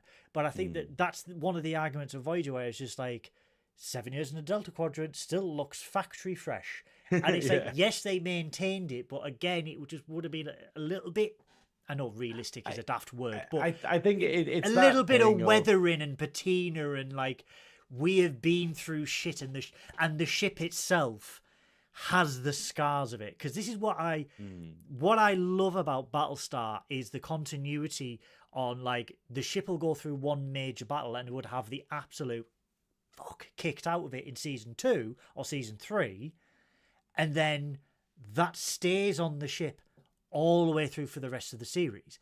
And it's like, with Voyager, yes, you can redo plates and anything like that, but then you could be like, there is a scar because this happened, and the ship bears the scars of the Delta Quadrant, and the people bear the scars, or something like that, just to give it a bit of like realism and authenticity, that they are marooned and there's nothing that they can do. Because it's sort of like, well, if they can do all this on a little ship 70,000 light years, why did the Enterprise and the Next Generation need to have a pit stop every few weeks? Because, we've got a bent door. And it's, do you know what I mean? And it's sort of like, it's just those two arguments that we have. Anyway, that has been my little tangent. The epilogue of the show is they're in the mess hall, and they are celebrating the Doctor's newfound mobility. And the Doctor, being the Doctor, is just like, I'll be able to make house calls, and I'm thinking about having quarters and stuff. And Janeway's just like, no.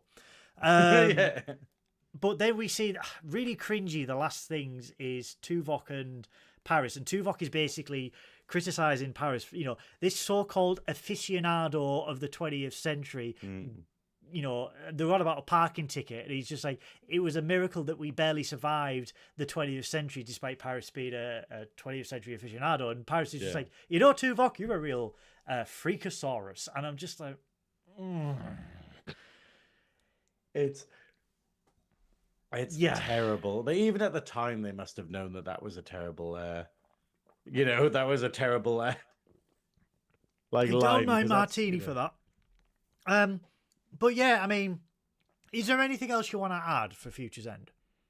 No, not really. Like, my notes aren't really full, but yeah, I'm sorry to be so critical of it, but it is just this idea of, like, I just think it could, it's definitely a 5 out of 10. It could be worse. It could be a lot better. It's mid. Yeah, it's very mid. It's the idea of, I love bits of it that kind of save it, but at the same time, that's why I always skip it.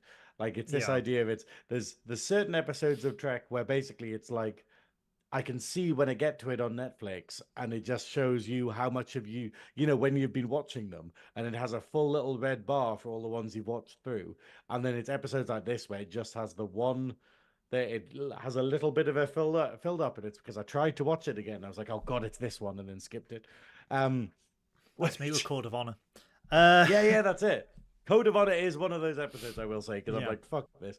But yeah, that has been our review of Future's End Parts 1 and 2 for Star Trek Voyager. Now, you would probably think at this point there would be an incoming transmission from the Dabo Wheel of Episodes. However, you are wrong, because we've had a delay in a certain review series of late, because we were cheeky little so-and-sos, and we had features in DST in Blackpool and STLV in Las Vegas, where we were hobnobbing with the celebritas, speaking to Armin Shimmerman and Todd Stashwick, and that's so good. I love that someone got a picture of us, an official picture of us with that was Armin wonderful. Shimmerman. The joy in both of our faces when we were speaking to Armin. I remember Zoe saying to me, because Zoe didn't know who Armin was, quite rightly, not being a Trek fan, but she said what I loved was the pure, unadulterated joy and passion and admiration that you and Synoiz had when talking to him, because she could see we idolize this man and we love this man dearly, and just to live out, to like fulfill a dream of it's Quark, man. Yeah, it's Armin Shimmerman. It's Quark. He is a legendary human being. And a legendary Ferengi, and just the joy of experiencing that. And yeah, so there has been a delay. However, next week on Trekking Up North, we are back on the movie reviews. That's right, we have been a delay because it would have been,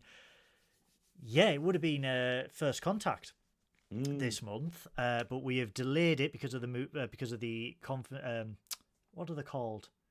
Not conference, conventions. Yeah. So next week on Trekking Up North, which will be recorded because dear little Synoiz has got a busy little schedule next week, it will be Trekking Up North's review of Star Trek Generations with very special guest, cult leader, man of 1,000 back issues, Paul himself from Nerdy Up North. Has he seen Generations? It's one of his favourite Star Trek films. Right, okay. So he will be with us next week to review Star Trek Generations, a film I personally like. I don't think I dislike any of... well, I dislike 2 Star Trek films. This is not one of them. I think it could have been better, but we will allude to that next week on Trekking Up North. But yes, 8 p.m. next week on the Nerdy Up North YouTube channel, we will be reviewing Star Trek Generations, and then oh boy, the month after we will be talking about my favorite Star Trek film of all time, Star Trek First Contact. I have ordered a uniform for the occasion, but yes, this will be next week. Have you seen this film before? I have, and I don't know if I got bored of it. I know I've seen it, but it's one of those ones where it's yeah. I'm thinking that my opinion of it will change, I think, from watching it as an adult. Oh, I think it will change, but I I've think it will never change put for it the in my worse. highest list. I've never gone, let's sit down and watch Generations, you know? I think it'll change for the worse. Okay. I personally, I think it's got a banging musical score.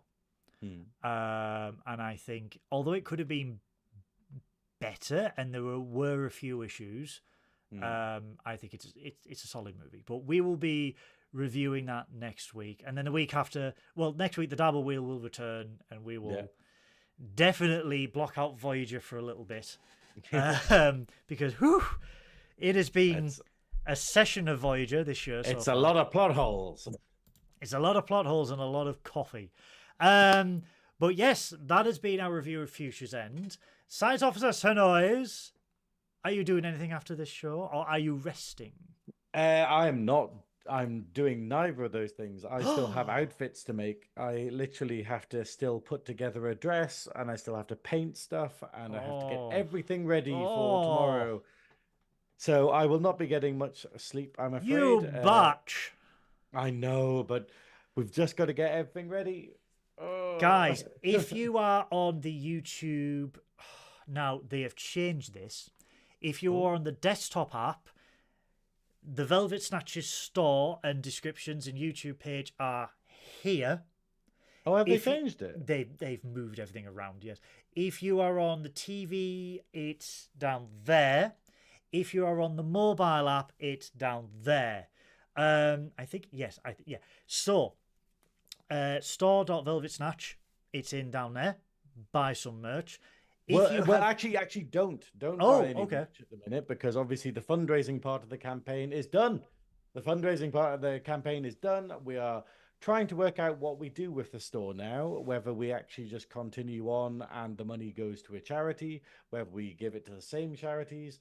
And I've got other people that are asking to sell merch as well. So I'm kind of going, do I put them on the platform? But then it's the idea of what do we do in terms of how to sell stuff with taxes and stuff. And it's like merch. It's a discussion that needs to happen once I've actually had some time off. So yes, so don't buy any merch.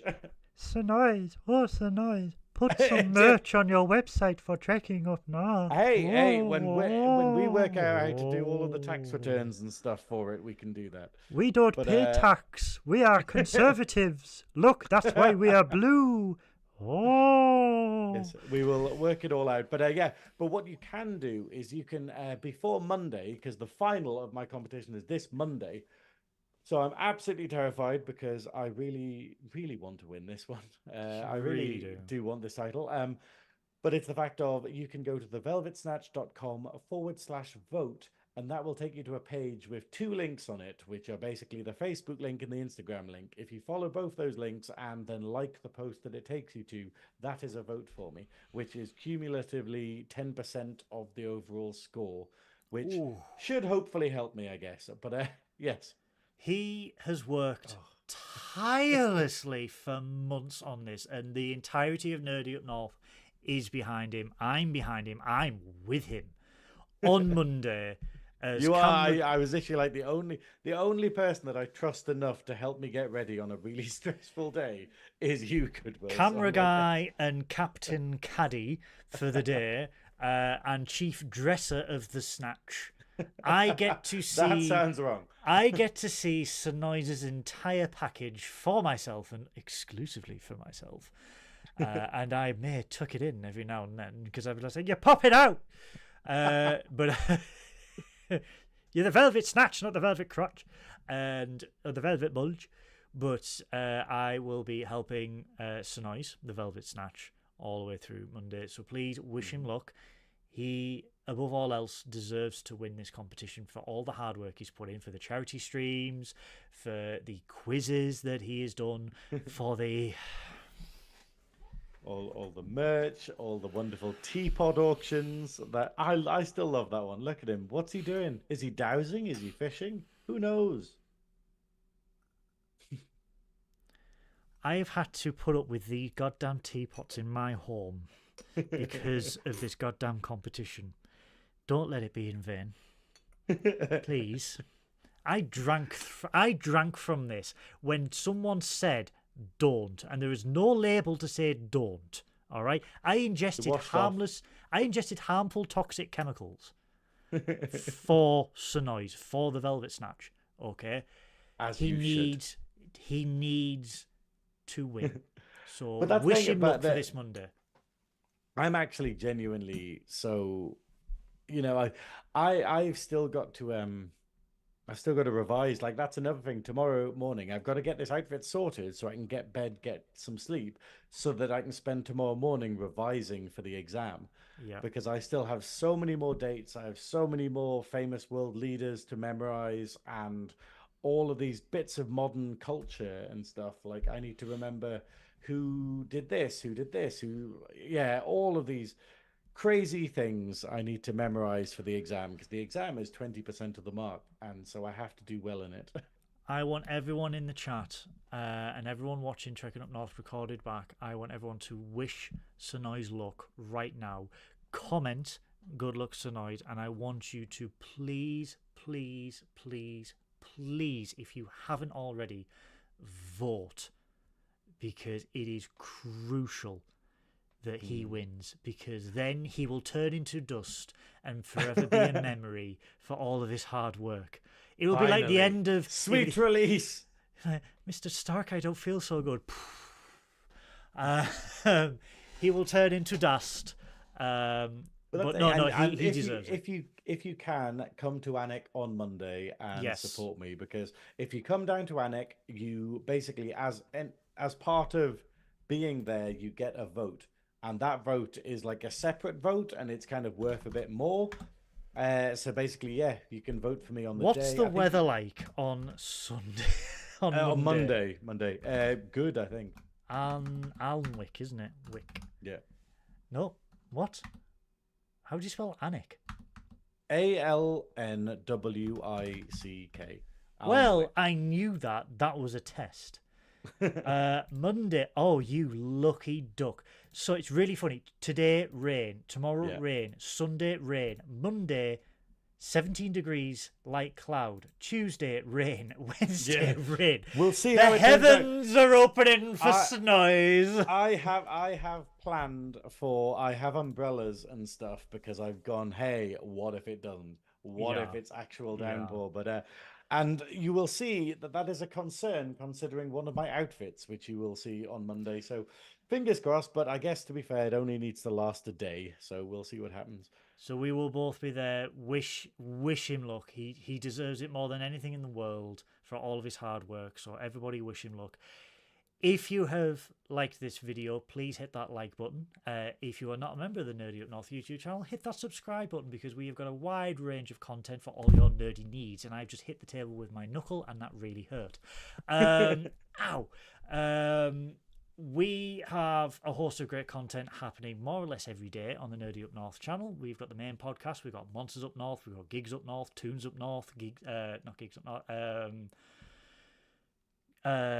Up North, main podcast, Monsters Up North, Gaming Up North, Ramblecast. There's just so much that we can't count. Our friends of Trekking Up North, all their links are in the description, so please find them, follow them, especially search for Trek. Please, I need to get paid. And that has been our review, and that has been Trekking Up North for this week. I would like to thank everyone in the live chat tonight who's been there. We've got the wonderful David Jones from Strange New Worlds in Section 31. We've had Beth, we've had Christopher, we've had Paul, we've had Lee. We have had Sarah Peach. Peaches. It's been so many lovely people. Thank you so much for tuning in. We really do appreciate each and every one of you. But yeah, so until next week, my lovelies, as always, I want you all to look after each other, stay safe, live long and prosper. And as we end every single episode of Trekking Up North, Miles?